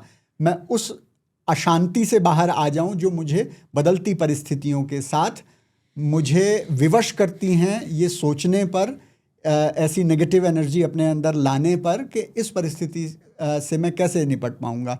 उस विक्टिमहुड से भी हमें बचाती है, जिसे लगता है अरे मेरे साथ अन्याय हो रहा है, मेरे साथ तो बहुत अन्याय हुआ, मैंने तो किसी का बुरा नहीं किया, मेरे साथ ऐसा हुआ, मेरा चैनल बैन कर दिया जबकि मैं तो किसी को कुछ बोलता नहीं था, बाकी लोग तो इतना कुछ बोलते रहते थे। ये जो विक्टिम का भाव है ये इसमें भक्ति कहाँ आती है, अध्यात्म में भक्ति कहाँ आती है कि जब हम दृष्टा भाव से देखते हैं, करते हो तुम कन्हैया मेरा नाम हो रहा है, तो मैं तो कर ही नहीं रहा हूँ, मैं तो एक साधन मात्र हूँ। मुझे जो मेरा कर्म मेरे जन्म के अनुसार मिला है मैं उसका निर्वहन कर रहा हूँ और ईश्वर मुझसे करा रहा है। तो जो करा रहा है उसमें एक संकेत है। एक और एपिसोड में जो सुरसा वाला एपिसोड है कि सुरसा हनुमान जी को बाधित करती है, तो वहाँ पर मैंने एक प्रश्न अपने दर्शकों से पूछा है कि सुरसा नाग माता थी, जो देवता थे उनके द्वारा भेजी गई थी। तो देवताओं ने, और हम जानते थे कि वो 14 वर्ष का काल समाप्त होने वाला था और सीता जी को शीघ्र ढूंढने की बहुत आवश्यकता थी। तो ऐसे में देवताओं ने हनुमान जी के कार्य में विघ्न क्यों डाला? उन्होंने सुरसा माता को क्यों भेजा? उनको रोकने के लिए, उनको खाने के लिए। तो वहाँ पर मैं ये निवेदन करता हूँ कि जब हम कोई एग्ज़ाम देते हैं तो क्या होता है, जब हमें कोई एग्ज़ाम दिया जाता है और हम उस एग्ज़ाम में उत्तीर्ण होते हैं तभी हम अगली क्लास में जाते हैं। तो जब हमारी कोई परीक्षा ईश्वर लेते हैं तो मतलब वो मान रहे हैं कि मैं इतना मैं काबिल नहीं बोलना चाहता हूँ, मैं इतना योग्य हूँ, हाँ मैं इतना परिपक्व हूँ, इतना योग्य हूँ कि मैं इस परीक्षा को पार कर पाऊंगा, और जब मैं इस परीक्षा को पार कर लूँगा तो मैं उत्तीर्ण हो जाऊंगा अगली परीक्षा में, अगली कक्षा में। तो आप जब इतना बड़ा कार्य करने जा रहे हैं, श्री राम का कार्य, विश्व के सबसे घातक रावण से आप भिड़ने जा रहे हैं, तो आपकी योग्यता की परीक्षा होगी। उस परीक्षा को उत्तीर्ण करोगे तो आप में ही वो आत्मबल आएगा, वो कॉन्फिडेंस आएगा। इसलिए जो भी कठिनाइयां हमें जीवन में आती हैं तो मतलब ईश्वर को लगता है कि जितना आप अच्छा कार्य कर रहे हैं आप उससे और अच्छा कार्य करने के लिए योग्य हैं, इसलिए वो परीक्षा लेकर आपको अगली कक्षा में उत्तीर्ण करना चाह रहे हैं। जब ये भाव हमारा आ जाएगा तो हम संभाव हो जाएंगे। जब संभाव हो जाएंगे तो कामना के प्रति शून्य हो जाएंगे, और जब कामना के प्रति शून्य हो जाएंगे तो हमें कोई भी अवसाद नहीं होगा। इसीलिए वो कोट है कि भगवान अपने सबसे अच्छे स्टूडेंट का सबसे ज़्यादा टेस्ट लेते हैं। बिल्कुल, परीक्षा उसी की सबसे अधिक होती है जो उनको सबसे प्रिय होता है। बिल्कुल जी। तो शून्य की बात हुई, और शून्य में मैं मतलब ये भी कहना चाहूँगा यहाँ पे कि शून्य वो स्टेट ऑफ माइंड है जब आपके मन में ओवर थिंकिंग, जो एक शब्द है, वो जो ओवर थिंकिंग है कि ये ऐसा हो जाता या ये ऐसा हो जाए या ये काश मैं वो कर देता, वो भाव आपके आने बंद हो जाते हैं। तुम आप होती तो ऐसा होता, तुम होती तो वैसा होता, मैं और मेरी तन्हाई अक्सर ये बातें करती है, तुम होती तो ऐसा होता, तुम होती तो वैसा होता। कुछ नहीं होता, जैसा है वैसा ही होता जी। तो आप उस मेंटल स्टेट में आ जाएं जब ये ओवर थिंकिंग नाम की जो बीमारी है वो खत्म हो जाए, वो समाप्त हो जाए। जब ये आप अपने आप से पीस, हाँ यार मैं जो भी हूँ बहुत अच्छा हूँ, यार मैं इतना सुंदर होता तो क्या होता। लड़कियों के बीच में अक्सर होती है, यार ये मैं उसके जैसी दिखती तो सही होता, वो ज्यादा सुंदर है। तो ये जो भाव है, ये या लड़कों के बीच में होता है, उसकी गाड़ी जितनी लंबी गाड़ी मुझे भी चाहिए। तो ये जो भाव है ना, ये जब आप समाप्त कर दोगे, अपने कर्म पे ध्यान देते रहोगे, तब वो शून्यता की भाव आएगा। और वो मेडिटेशन उसमें एक बहुत, जिसको ध्यान बोलते हैं, और ध्यान और मेडिटेशन एक्चुअली अलग अलग चीज़ें होती हैं जी। तो इसके ऊपर भी थोड़ा सा विमर्श हो जाए कि ध्यान का क्या महत्व है अध्यात्म के अंदर। देखिए, ध्यान का महत्व पहला तो हमारे शरीर के अंदर है जी। क्योंकि ध्यान हमारे शरीर की आवश्यकता है। बिल्कुल। और आध्यात्म के अंदर क्योंकि हम जो जीवन जी रहे हैं वो बहुत गतिशील है, बहुत सारी परिस्थितियां उसमें परिवर्तनशील होती हैं। और जब आप, और दूषण भी बहुत है, आपका भोजन प्रदूषित है, हम दिल्ली में हैं तो भाई साहब वैसे ही क्या ही बोले। और सबसे अधिक आपका विचार प्रदूषित है, आपको जो विचार इधर उधर से मिल रहा है वो प्रदूषित है। अब जब वो ऐसा है तो उसका शोधन करने के लिए, नहीं इसमें क्या है ना, आपका विचार जो है वो प्रदूषित है तो उससे आपका आचार और व्यवहार वो भी प्रदूषित हो चुका है। बिल्कुल। तो अब उसमें हमें आगे के उसको शोधन करने के लिए, अब हमने तो देखा ही कि जब ये अमृत और विष निकाला गया, तो जब तक चर्निंग नहीं होती तब तक अमृत नहीं निकलता है। मंथन करना जरूरी है। तो वो मंथन जब हम अपने अंदर करेंगे तो वो ध्यान होता है। बिल्कुल। एक हुआ भौतिक ध्यान कि हम विचार शून्यता कर दें, उसके बाद अपनी श्वासों पर ध्यान लगाएं। उसके बाद आता है आध्यात्मिक ध्यान, जिसमें हम अपने विचारों को कामना से मुक्त करके, विचार शून्यता बहुत अच्छा और बहुत आवश्यक है, मेडिटेशन वही बिल्कुल, है। बिल्कुल। विचार शून्यता है, लेकिन वो पहला स्तर है केवल। हाँ। उसके बाद आप विचारों के साथ सम हो जाना और आनंद की स्थिति में पहुंच जाना। क्योंकि मुझे, जहां तक मेरा अल्प सीमित ज्ञान है, हमारा धर्म ही केवल एक मात्र ऐसा धर्म है जो आपको आदेशित करता है, निर्देशित करता है कि आप आनंद की प्राप्ति करो। बिल्कुल।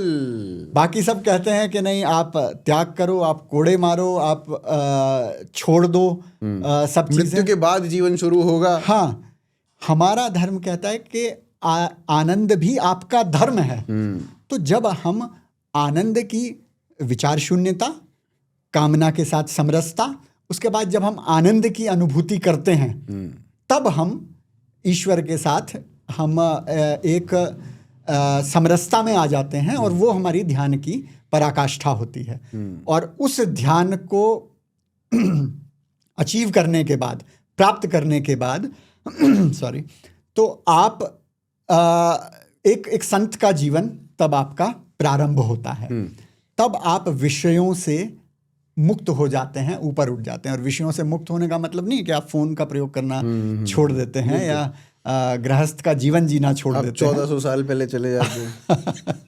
जी, अब कुछ बोलूँगा तो विवाद हो जाएगा। तो आप गृहस्थ का जीवन भी जिएंगे, आप मोबाइल फ़ोन का प्रयोग भी करेंगे, आप संगीत भी सुनेंगे, आप गाड़ी भी चलाएंगे, गाड़ी चलाते हुए आनंद का अनुभव भी करेंगे। एक हमारा ही धर्म है जो कहता है आनंद पाप नहीं है। बिल्कुल। आनंद का अनुभव पाप नहीं है। आप अच्छा रुचिकर भोजन भी करेंगे, केवल उसकी जो सात्विकता है वो ये, तब हमारे ये 3 गुण जो आते हैं, सात्विक, राजसिक और तामसिक, तब हम तामसिक से सात्विक की ओर चलेंगे। मीठे को आज के समय में बोलते हैं कि नहीं, मीठा तो बहुत हानिकारक है। लेकिन आप देखिए, ठीक है, पूर्ण सात्विक भोजन में नहीं आता है, लेकिन यदि वो हानिकारक होता तो हमारी परंपरा में हर मंदिर का प्रसाद मीठा ना होता। बिल्कुल। तो मीठा आपके लिए राजसिक है और कहीं कहीं सात्विक गुण भी रखता है, वो आपको सात्विक शक्ति भी देता है। केवल उसका ये है कि वो कामना से मुक्त हो। मुझे जितनी आवश्यकता है मैं उतना अर्जन करूं, इसलिए नहीं कि अरे आज मिल गया, मुझे फ्री का मिल रहा है भंडारे में, सब खा लो तो सब खा लो, वो तामसिक हो जाता है। तो हम उसकी एक वस्तु या विषय तामसिक नहीं होता है या सात्विक नहीं होता है, उसकी भावना सात्विक होती है या तामसिक होती है। और जब हम ध्यान की स्थिति में पहुंच जाएंगे तो हम सात्विक की ओर, हमारा हृदय अपने आप से सात्विक की ओर हमें लेके चलेगा, हमारा भाव सात्विक हो जाएगा और हमारा व्यवहार भी सात्विक हो जाएगा। तो यहाँ पे अभी श्वासों की बात की बाबा ने। श्वासों से जो अर्थ है जिसके बारे में मैं थोड़ी सी बात आपसे करना चाहूँगा, और ये मेंटल हेल्थ के लिए बहुत आवश्यक बात भी है, उसके ऊपर आप भी फिर बात करना। तो हमें ना, मतलब जिन लोगों को नींद की प्रॉब्लम है, जैसे हमने अभी नींद की प्रॉब्लम की, तो उसका एक रूल होता है 4-6-8 का। आप अंदर जब श्वास लेंगे 4 सेकंड के लिए आप अंदर श्वास लें, 6 सेकंड उसको वहाँ पे होल्ड करें और 8 सेकंड उसको छोड़ें।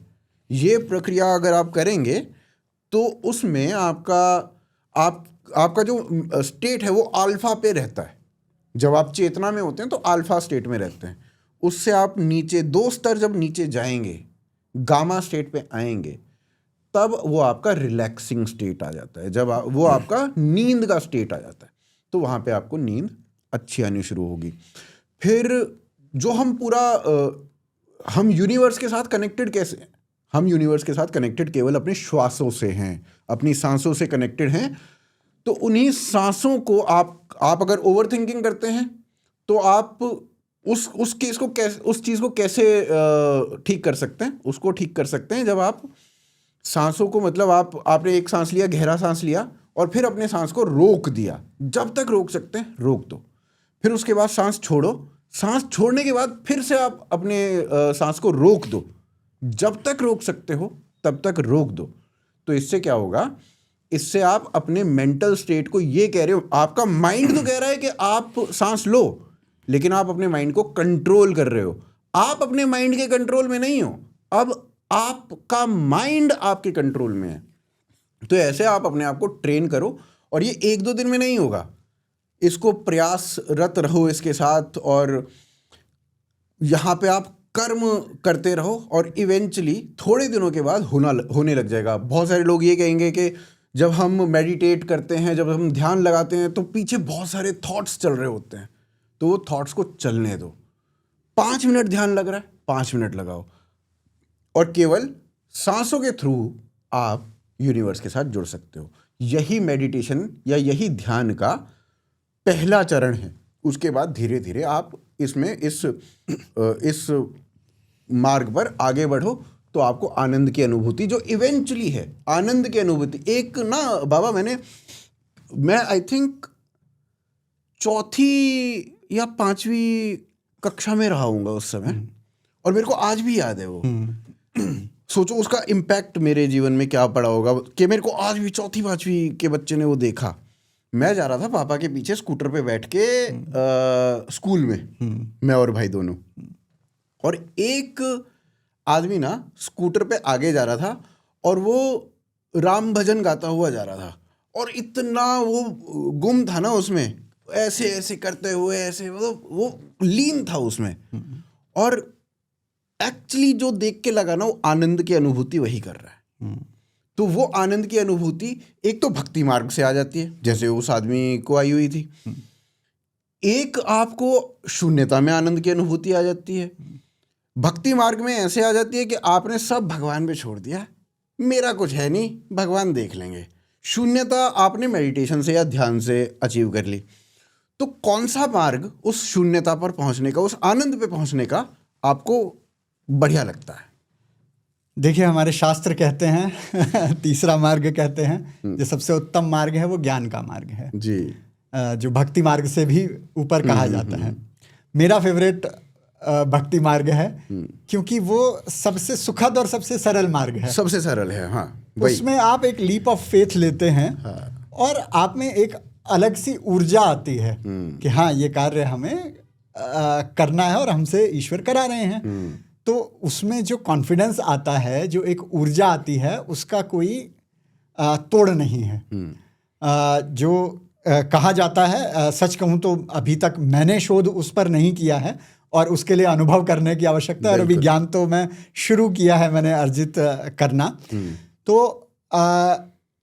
ये आवश्यक है कि ज्ञान उसका अंतिम चरण है और सबसे ऊंचा चरण है हमारा। ये जब कर्म, भक्ति और ज्ञान की बात होती है, क्योंकि जो आपने मेडिटेशन की बात की वो एक तरह से कर्म है कि हम श्वसन क्रिया कर रहे हैं। बिल्कुल। तो ज्ञान में क्या अंतर होता है कि हम कर्म कर रहे हैं कॉन्शियस। अगेन वही बात आती है कि एक पंक्चर बनाने वाला मिस्त्री और एक इंजीनियर।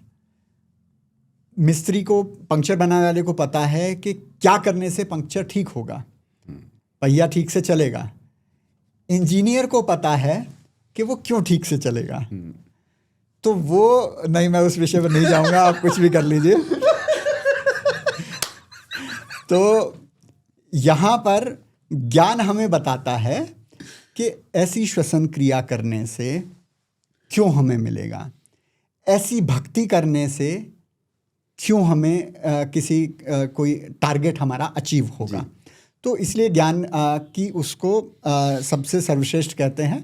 भक्ति के लिए भी एक कर्म की आवश्यकता तो आपको होगी ही। आप भक्ति बिना कर्म के नहीं कर सकते। तो चरण हैं, लेकिन मुझे सबसे अधिक आनंद आता है भक्ति में।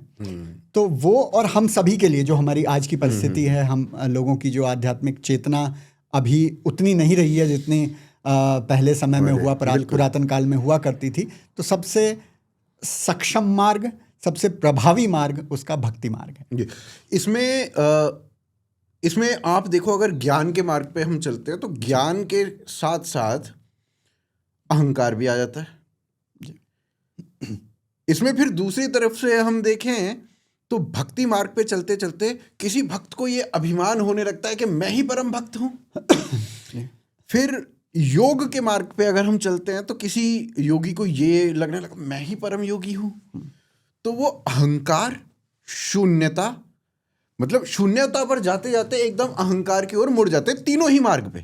और ऐसे उदाहरण हमने तीनों ही मार्ग के देखे हैं। तो शून्यता पर जाने से के बजाय इधर मुड़ गए, उससे अपने आप को कैसे रोका जाए?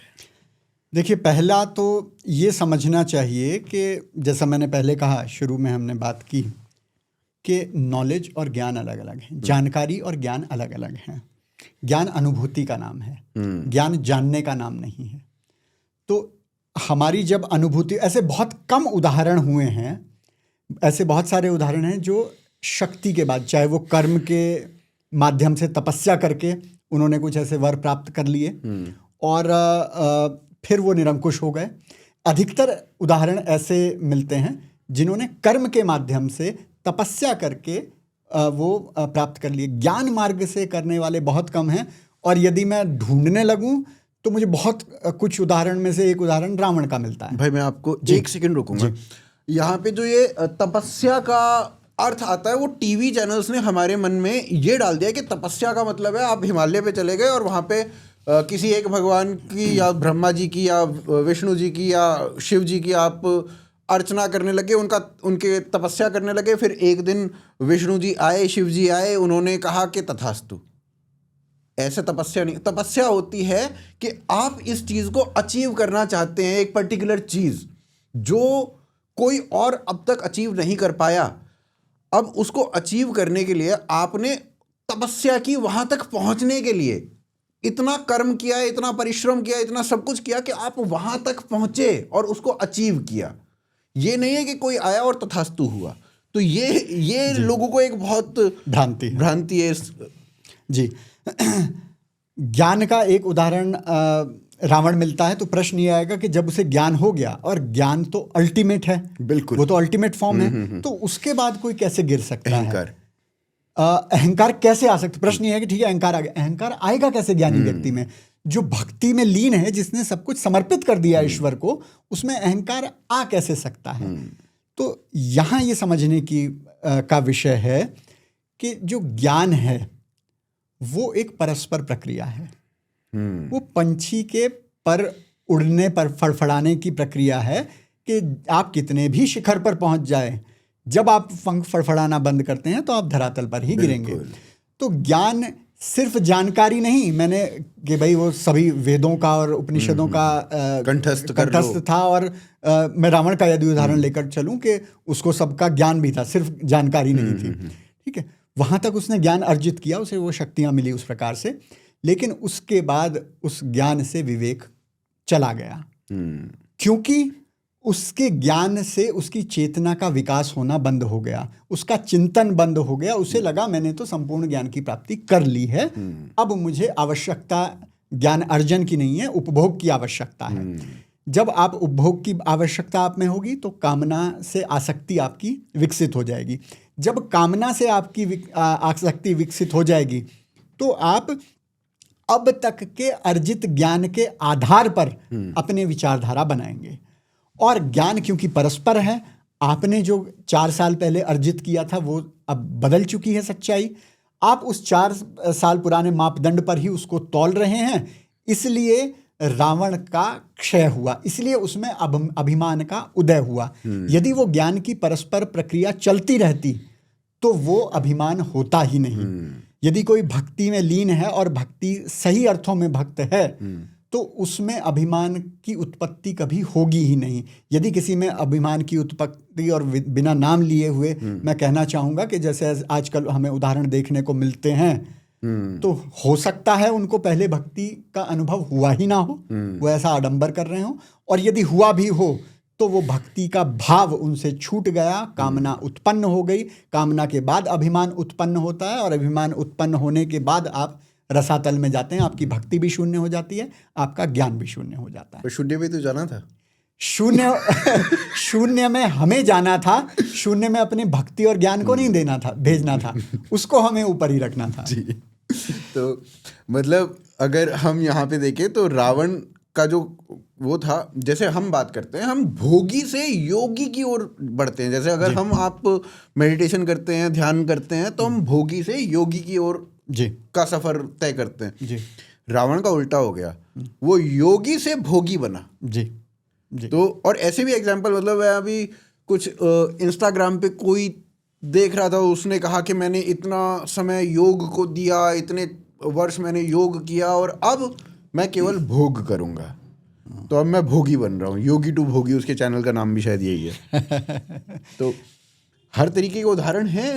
देखिए हमारी तो वर्णमाला ही इतनी सुंदर है, हमारी तो वोकेबलरी ही इतनी सुंदर है, उपयोग।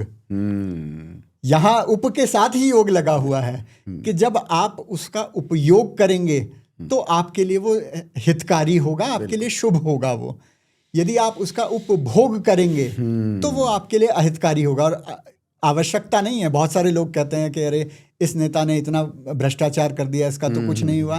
अरे एक जन्म का फेर थोड़ा ही है, सही बात, अभी तो बहुत कहानी बाकी है। या कहते हैं कि इसने तो किसी का बुरा नहीं किया था।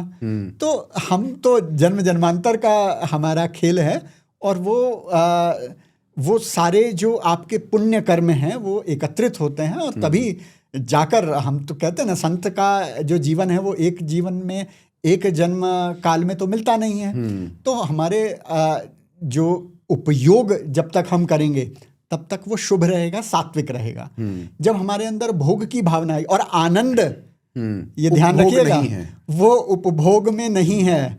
उपभोग में तृप्ति हो सकती है, क्षणिक तृप्ति हो सकती है, पर जो परम तृप्ति, जो एक कॉन्टिन्यूअस आनंद की जो अनुभूति है वो उपयोग में ही हो सकती है। हाँ। अच्छा, मैंने एक चीज और सुनी थी कहीं जी कि आपके 3 मार्ग तो हमने डिस्कस किए कि शून्य तक पहुंचने के 3 मार्ग जी, उसके विमुख भी एक और मार्ग बताया जाता है, वो है प्रेम जी, जो संपूर्ण धरा पर व्याप्त है, जो पूर्ण है, पर्याप्त है, जो परम है, परमार्थ है, जो भग है भगवान है, इसी तरीके से बहुत सारी चीजें, तो वो प्रेम भी आपको शून्यता तक लेकर जा सकता है। देखिए, मैथमेटिक्स में पढ़ते थे ना हम कि एक क्वेश्चन को सॉल्व करने के कई मार्ग हो सकते हैं। एक्स की वैल्यू निकाला करते थे। एक्स की वैल्यू निकालने के बहुत सारे मार्ग हो सकते हैं। हम उसमें इंटीग्रेशन भी लगा सकते हैं, हम उसमें डिफरेंशिएशन भी लगा सकते हैं। आप एक्स से मतलब नहीं समझे हमारा। जी, हमने एक्स की वैल्यू फाइंड करने का प्रयास किया तो पता चला कि वो तो यूजलेस थी। वो तो जान थी हमारी। तो हम जब उस यात्रा पर चलते हैं तो मार्ग का स्वरूप अलग अलग हो सकता है। जब हम बात करते हैं तप की, आपने तप का बहुत अच्छा उदाहरण दिया था। जब हमारा एक सैनिक सीमा पर खड़ा है तो वो हत्या भी कर रहा है, बिल्कुल कर, वो कहीं कर्मकांड भी नहीं कर रहा है, पर वो भक्ति की पराकाष्ठा है। वो भक्ति है देशभक्ति। देशभक्ति उसका वो आपत धर्म है, उस धर्म का वो पालन कर रहा है। यहां आता है धर्म, जो हमारी अब तक की चर्चा में नहीं आया था। आपका धर्म यदि आप पालन करते हैं तो आप किसी भी मार्ग से जाएं, आपको शून्य की, केवल शून्य की प्राप्ति नहीं होगी, क्योंकि शून्य अंत नहीं है। आपको मोक्ष की प्राप्ति भी होगी, आपको ईश्वर की प्राप्ति भी होगी, आपके ज्ञान चक्षु भी खुलेंगे और आप उस परमानंद की स्थिति में भी पहुंचेंगे, उस संतत्व की स्थिति में भी आप पहुंचेंगे। क्योंकि अब कहते हैं ना, लता मंगेशकर जी के हृदय में सरस्वती विराजमान थी, तो उन्होंने तो केवल गायन का एक तरह से साधना की। तो लेकिन जब आप साधना में इतने तल्लीन हो जाते हैं कि आप उसे अपना कर्म बना लेते हैं, हर व्यक्ति का कर्म अलग होता है, तो आप जब उसे अपना कर्म बना लेते हैं तब वो साधना आपको उस परम वैभव तक पहुंचाएगी। मार्ग आपका पृथक पृथक हो सकता है और उसमें जो कंपोनेंट्स होंगे, उसमें जो अव्यय होंगे, वो उन्हीं चीज़ों के होंगे, या तो भक्ति के होंगे या ज्ञान के होंगे। अब जैसे सुश्रुत मुनि थे, या फिर पतंजलि ऋषि थे, या फिर आर्यभट्ट थे, तो उन्होंने तो अनुसंधान की साधना की, बिल्कुल, उन्होंने तो नॉलेज, उन्होंने तो भौतिक ज्ञान की या भौतिक जानकारी की साधना की, फिर भी वो ऋषि कहलाए। इसीलिए ऋषि कहलाए क्योंकि वो साधना के स्तर तक पहुंच गए थे। जी, तो अब धर्म के ऊपर थोड़ी सी चर्चा करते हैं। जी, धर्म क्या है? धर्म की बहुत सारी परिभाषाएं हम पढ़ते हैं, जिसे हम धारण करते हैं, जो हमें धारण करता है। लेकिन सरल भाषा में यदि हम बात करें, क्लिष्ट भाषा में नहीं जाएंगे, हमारा ये भान होना कि हम क्या हैं, हमारा कर्तव्य मार्ग क्या है, हमारी प्रकृति क्या है, हमारी आवश्यकताएं क्या हैं, हमारा योग मार्ग क्या है और हमारी व्यावहारिकता क्या है। इस सभी, इसके ज्ञान को, इसके कर्म को, मतलब इसकी अंडरस्टैंडिंग को, इसके एग्जीक्यूशन को और इसको आत्मसात कर लेने को, इसे धर्म कहा जाता है। हमें पूरा भान होना, हमें क्या करना है, क्यों करना है, कैसे करना है, और उसको निभाना, उसको अपने जीवन में सम्मिलित कर लेना, उसके साथ सम हो जाना, ये धर्म है।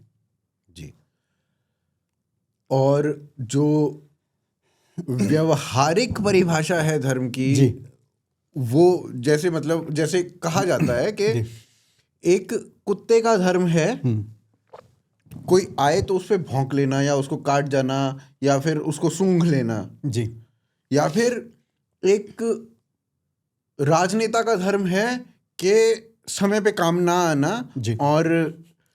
और वोट लेके कभी ना दिखना। या फिर, मैंने इसलिए राजनेता कहा, मैंने किसी का नाम ही नहीं लिया। बोलिए। या फिर किसी चींटी का धर्म है कि वो पूरे दिन काम करते रहे। तो ये धर्म की परिभाषाएं ये भी हैं। जी, और व्यवहारिक परिभाषा भी लगती है कि सबका अपना अपना एक धर्म है। जी, इसी तरीके से मनुष्य का क्या धर्म है?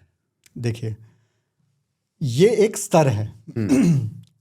हमारी भौतिक आवश्यकताएं हैं, हमारे भौतिक कर्तव्य हैं। धन का अर्जन करना, सुरक्षा का प्रबंध करना, समता का प्रबंध करना, सभी की कुशल क्षेम का चिंतन करना, सामाजिक समरसता का और समाज के उत्थान का प्रबंध करना, ये सभी भौतिक कर्म हैं। ये पहली आवश्यकता है। यदि हम ये कर्म नहीं करेंगे तो हम न भक्ति मार्ग पर जा पाएंगे, न ज्ञान मार्ग पर जा पाएंगे। क्योंकि जब आपकी आवश्यकता है, हमने बहुत सारे उदाहरण सुने हैं, कार्तिकेय और गणेश जी का उदाहरण भी सुना है कि कार्तिकेय जब परिक्रमा कर रहे थे और गणेश जी ने अपने माता पिता की परिक्रमा की। वो किंवदंतियां इसलिए हैं ताकि हम उस ज्ञान के गूढ़ को आसान सरल शब्दों में समझ सकें। तो वो आपकी जो आवश्यकता है मनुष्य के रूप में, आपका जो कर्तव्य है, जो भौतिक कर्तव्य है मनुष्य के रूप में, वो आपकी पहली रिक्वायरमेंट है, पहली आवश्यकता है। आप जब उसको परिपूर्ण कर लेंगे तब आपको दूसरे विषयों पर जाना है और ऊपर आध्यात्म की ओर बढ़ना है। तो यदि आप वही नहीं कर पा रहे हैं तो आप बाकी कुछ भी कर रहे हैं, वो आप अपने साथ धोखा कर रहे हैं। आप उससे न ज्ञान अर्जित कर पाएंगे, जानकारी अर्जित कर लेंगे लेकिन न ज्ञान अर्जित कर पाएंगे, न भक्ति अर्जित कर पाएंगे, न मोक्ष अर्जित कर पाएंगे, न शून्य अर्पित कर पाएंगे, अर्जित कर पाएंगे। जी। तो आई थिंक हमें शून्यता की ओर चलना चाहिए जी। इसमें एक विषय तो मैं लेना चाहूँगा। जी जी जी बताइए। 5 वर्ष हो गए तो मुझे था ऐसा कि प्लेटफॉर्म मिलेगा कभी तो मैं बोलूँगा, और 5 वर्ष लग गए प्लेटफॉर्म मिलने में। तो वो विषय एक ये आता है, हम जो दृढ़ता है हमारी धर्म के प्रति जी, जहाँ होनी चाहिए वो कई बार वहाँ नहीं होती है, और जहाँ नहीं होनी चाहिए वहाँ हो जाती है। तो हमें अपने धर्म पर दृढ़ रहना, अपने धर्म पर आस्था रखना, विश्वास रखना, मुझे लगता है आवश्यक होता है। 5 साल पहले कुछ सोशल मीडिया पर एक विमर्श चला था कि बाबा शब्द तो स्वयं में आयातित शब्द है, किसी अरबी, फारसी या कहीं किसी भाषा का शब्द है। तो वो मैंने सोचा था कि जब कभी प्लेटफॉर्म आएगा तो मैं वो बोलूँगा। इसका उत्तर तो मैं दे सकता हूँ, इसके प्रमाण भी मैं दे सकता हूँ, बट विषय वो नहीं है। विषय ये है कि हमें थोड़ी सी आस्था रखनी चाहिए अपनी व्यवस्था पर भी, अपनी संस्कृति पर भी, अपनी परंपरा पर भी। बहुत सारे उदाहरण देखने को मिलते हैं कि जी होली मुगलों ने शुरू की, आर्किटेक्चर आपके यहाँ मुगल लेकर आए, अभी कहते हैं कि जी बिरयानी, रक्षाबंधन बिरयानी वो लेकर आए कि जहाँ वो अरब के रेगिस्तानों में चावल उगाया करते होंगे कहीं पर। हम क्या है, और ये इसलिए आवश्यक है कि बहुत सारे प्रश्न ऐसे आते हैं जो हम उत्तर नहीं दे सकते। आज के कथावाचकों के सामने ऐसे प्रश्न आते हैं। अभी बहुत फिलहाल का उदाहरण है, दिल्ली की माननीय मुख्यमंत्री रेखा गुप्ता जी ने एक बयान दिया कि उनके पुत्र ने इंजीनियरिंग की। हमारी टीम से संलग्न है वैसे उनके पुत्र, तो हम उनकी पृष्ठभूमि जानते हैं। तो वो कोडिंग, उन्होंने बोला कि मेरा कोडिंग में मन नहीं लगता है, मुझे लगता नहीं कि मैं कोडिंग के लिए बना हूँ। और एक तो उनकी इंग्लिश पर मजाक उड़ाया जा रहा है, कोडिंग को वो जिस प्रकार से प्रोनाउंस कर रही हैं। और फिर उनका पुराना एक वो चलाया जा रहा है कि संस्कृत कंप्यूटर के लिए सबसे एफिशिएंट भाषा है, और उसका बहुत उपहास किया जा रहा है। और वो परेशानी नहीं है कि जो विधर्मी हैं या अधर्मी हैं वो उपहास करें तो करें, कुछ हमारे साइड के लोग भी फिसल रहे हैं। तो कथावाचकों के सामने भी ये एक बहुत बड़ी चुनौती आती है कि बहुत सारी चीज़ें वो प्रूव नहीं कर सकते हैं, और यहीं पर जो विधर्मी हैं वो आपको फंसाते हैं, क्योंकि उन्होंने एक तंत्रगत तरीके से आपके नालंदा जला दिए, आपके गुरुकुल नष्ट कर दिए, आपकी जो श्रुति परंपरा थी उसको तोड़ दिया, आपकी जो लिखित लिपियां थी उनको नष्ट कर दिया, या खुद ले गए रिसर्च करके उस पर वो बना दिया, और अब आपको कह रहे हैं कि जी प्रूव करके दिखाओ। जैसे उदाहरण दिया जाता है कि जी महाभारत के समय संजय के पास टेलीविजन की टेक्नोलॉजी थी। अब टेलीविजन जरूरी नहीं कि वो एक डब्बा ही हो, टेलीविजन, दूरदृष्टि, अब वो थी जहां पर विमान उड़ सकते हैं, जहां पर ऐसे ऐसे प्रक्षेपास्त्र हो सकते हैं जो आज संभव नहीं हो रहे हैं बनाना, और जो आज इजराइल बना रहा है तो हमें दिख रहा है अच्छा तो अर्जुन ऐसे एक तीर छोड़ता था और बहुत सारे तीर हो जाते थे जैसे आज हमें देखने को मिल रहे हैं।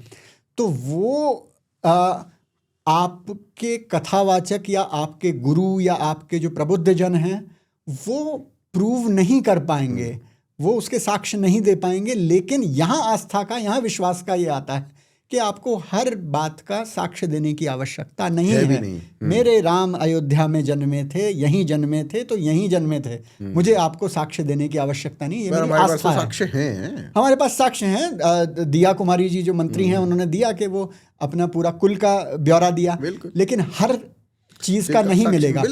हम अपनी ऊर्जा को उन साक्ष्यों में ना व्यर्थ करें।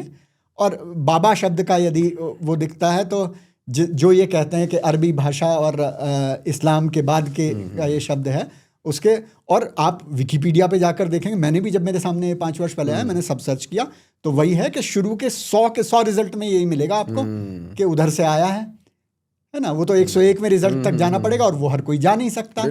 तो वहाँ पर ये है कि जब बाबा मत्स्येंद्र नाथ, जो गुरु मत्स्येंद्र नाथ परंपरा के जो जिन्होंने प्रारंभ किया था, जो गुरु गोरक्षनाथ जी के गुरु थे, वो 10वीं शताब्दी में थे, 14वीं शताब्दी में इस्लाम आया है और उनको बाबा शब्द से परिलक्षित किया जाता था। अब चैलेंज कहाँ पर है कि डॉक्यूमेंटेशन उस प्रकार का नहीं है। हो सकता है वो नालंदा में डॉक्यूमेंटेशन हो सकता है वो तक्षशिला में डॉक्यूमेंटेशन हो जो नष्ट किया गया हो, लेकिन कुछ शब्द होते हैं संस्कृतनिष्ठ, कुछ शब्द होते हैं देशज।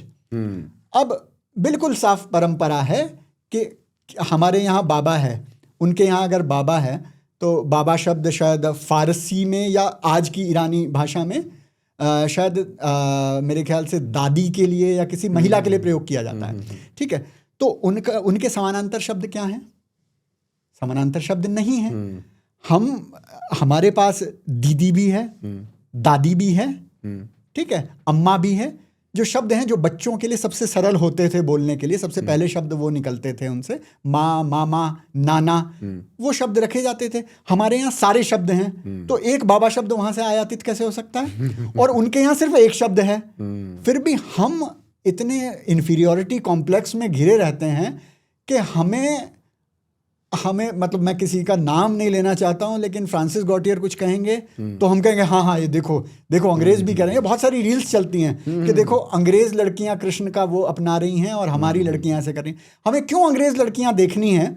ये सिद्ध करने के लिए कि हमारी भक्ति परंपरा श्रेष्ठ है। हमें अभी भी वो इन्फीरियोरिटी कॉम्प्लेक्स है। हमें क्यों हर शब्द को साबित करना? अब नाम शब्द हम आसानी से साबित कर सकते हैं कि इंग्लिश में नेम बना तो वो अभिधानम शब्द से उसका धातु लेकर नाम बना और नाम से नेम बना, लेकिन हर शब्द का धातु हमें वैसा नहीं मिलेगा। सही बात है। तो हमें हर चीज को मतलब अपने ही लोग शंका करते हैं तो बड़ा विस्मय होता है कि हम और कहीं मार नहीं खाएंगे तो यहाँ मार खा जाएंगे। तो मेरा निवेदन है सभी से कि अपने संस्कृति पर आस्था रखें, अपने जो हमारी सांस्कृतिक परंपरा है, जो हमारे मुनियों ने, ऋषियों ने परंपरा ली, वो आज 1500 साल कम से कम डॉक्यूमेंटेड इतिहास है जब बाबा शब्द का प्रयोग हमारे संतों के लिए किया गया। तो कम से कम हम अपनी ऊर्जा उन चीज़ों पर व्यर्थ ना करें। जी, तो भाई एक बड़ा सार्थक, बड़ी मज़ेदार चर्चा रही। मज़ेदार उर्दू है, बाबा को पसंद नहीं आई होगी। तो रोचक, बड़ी रोचक चर्चा रही, सार्थक चर्चा रही, और आशा यही है कि आपको इस पॉडकास्ट के माध्यम से अपने साथ ले जाने के लिए कुछ मिला होगा। बाबा, आप अंत में कुछ कहना चाहें तो कहें। मैं तो आपके मुख से ही चाहूँगा कि मेरे चैनल तक आप लोगों तक पहुंचा दें, लोगों को पहुंचा दें।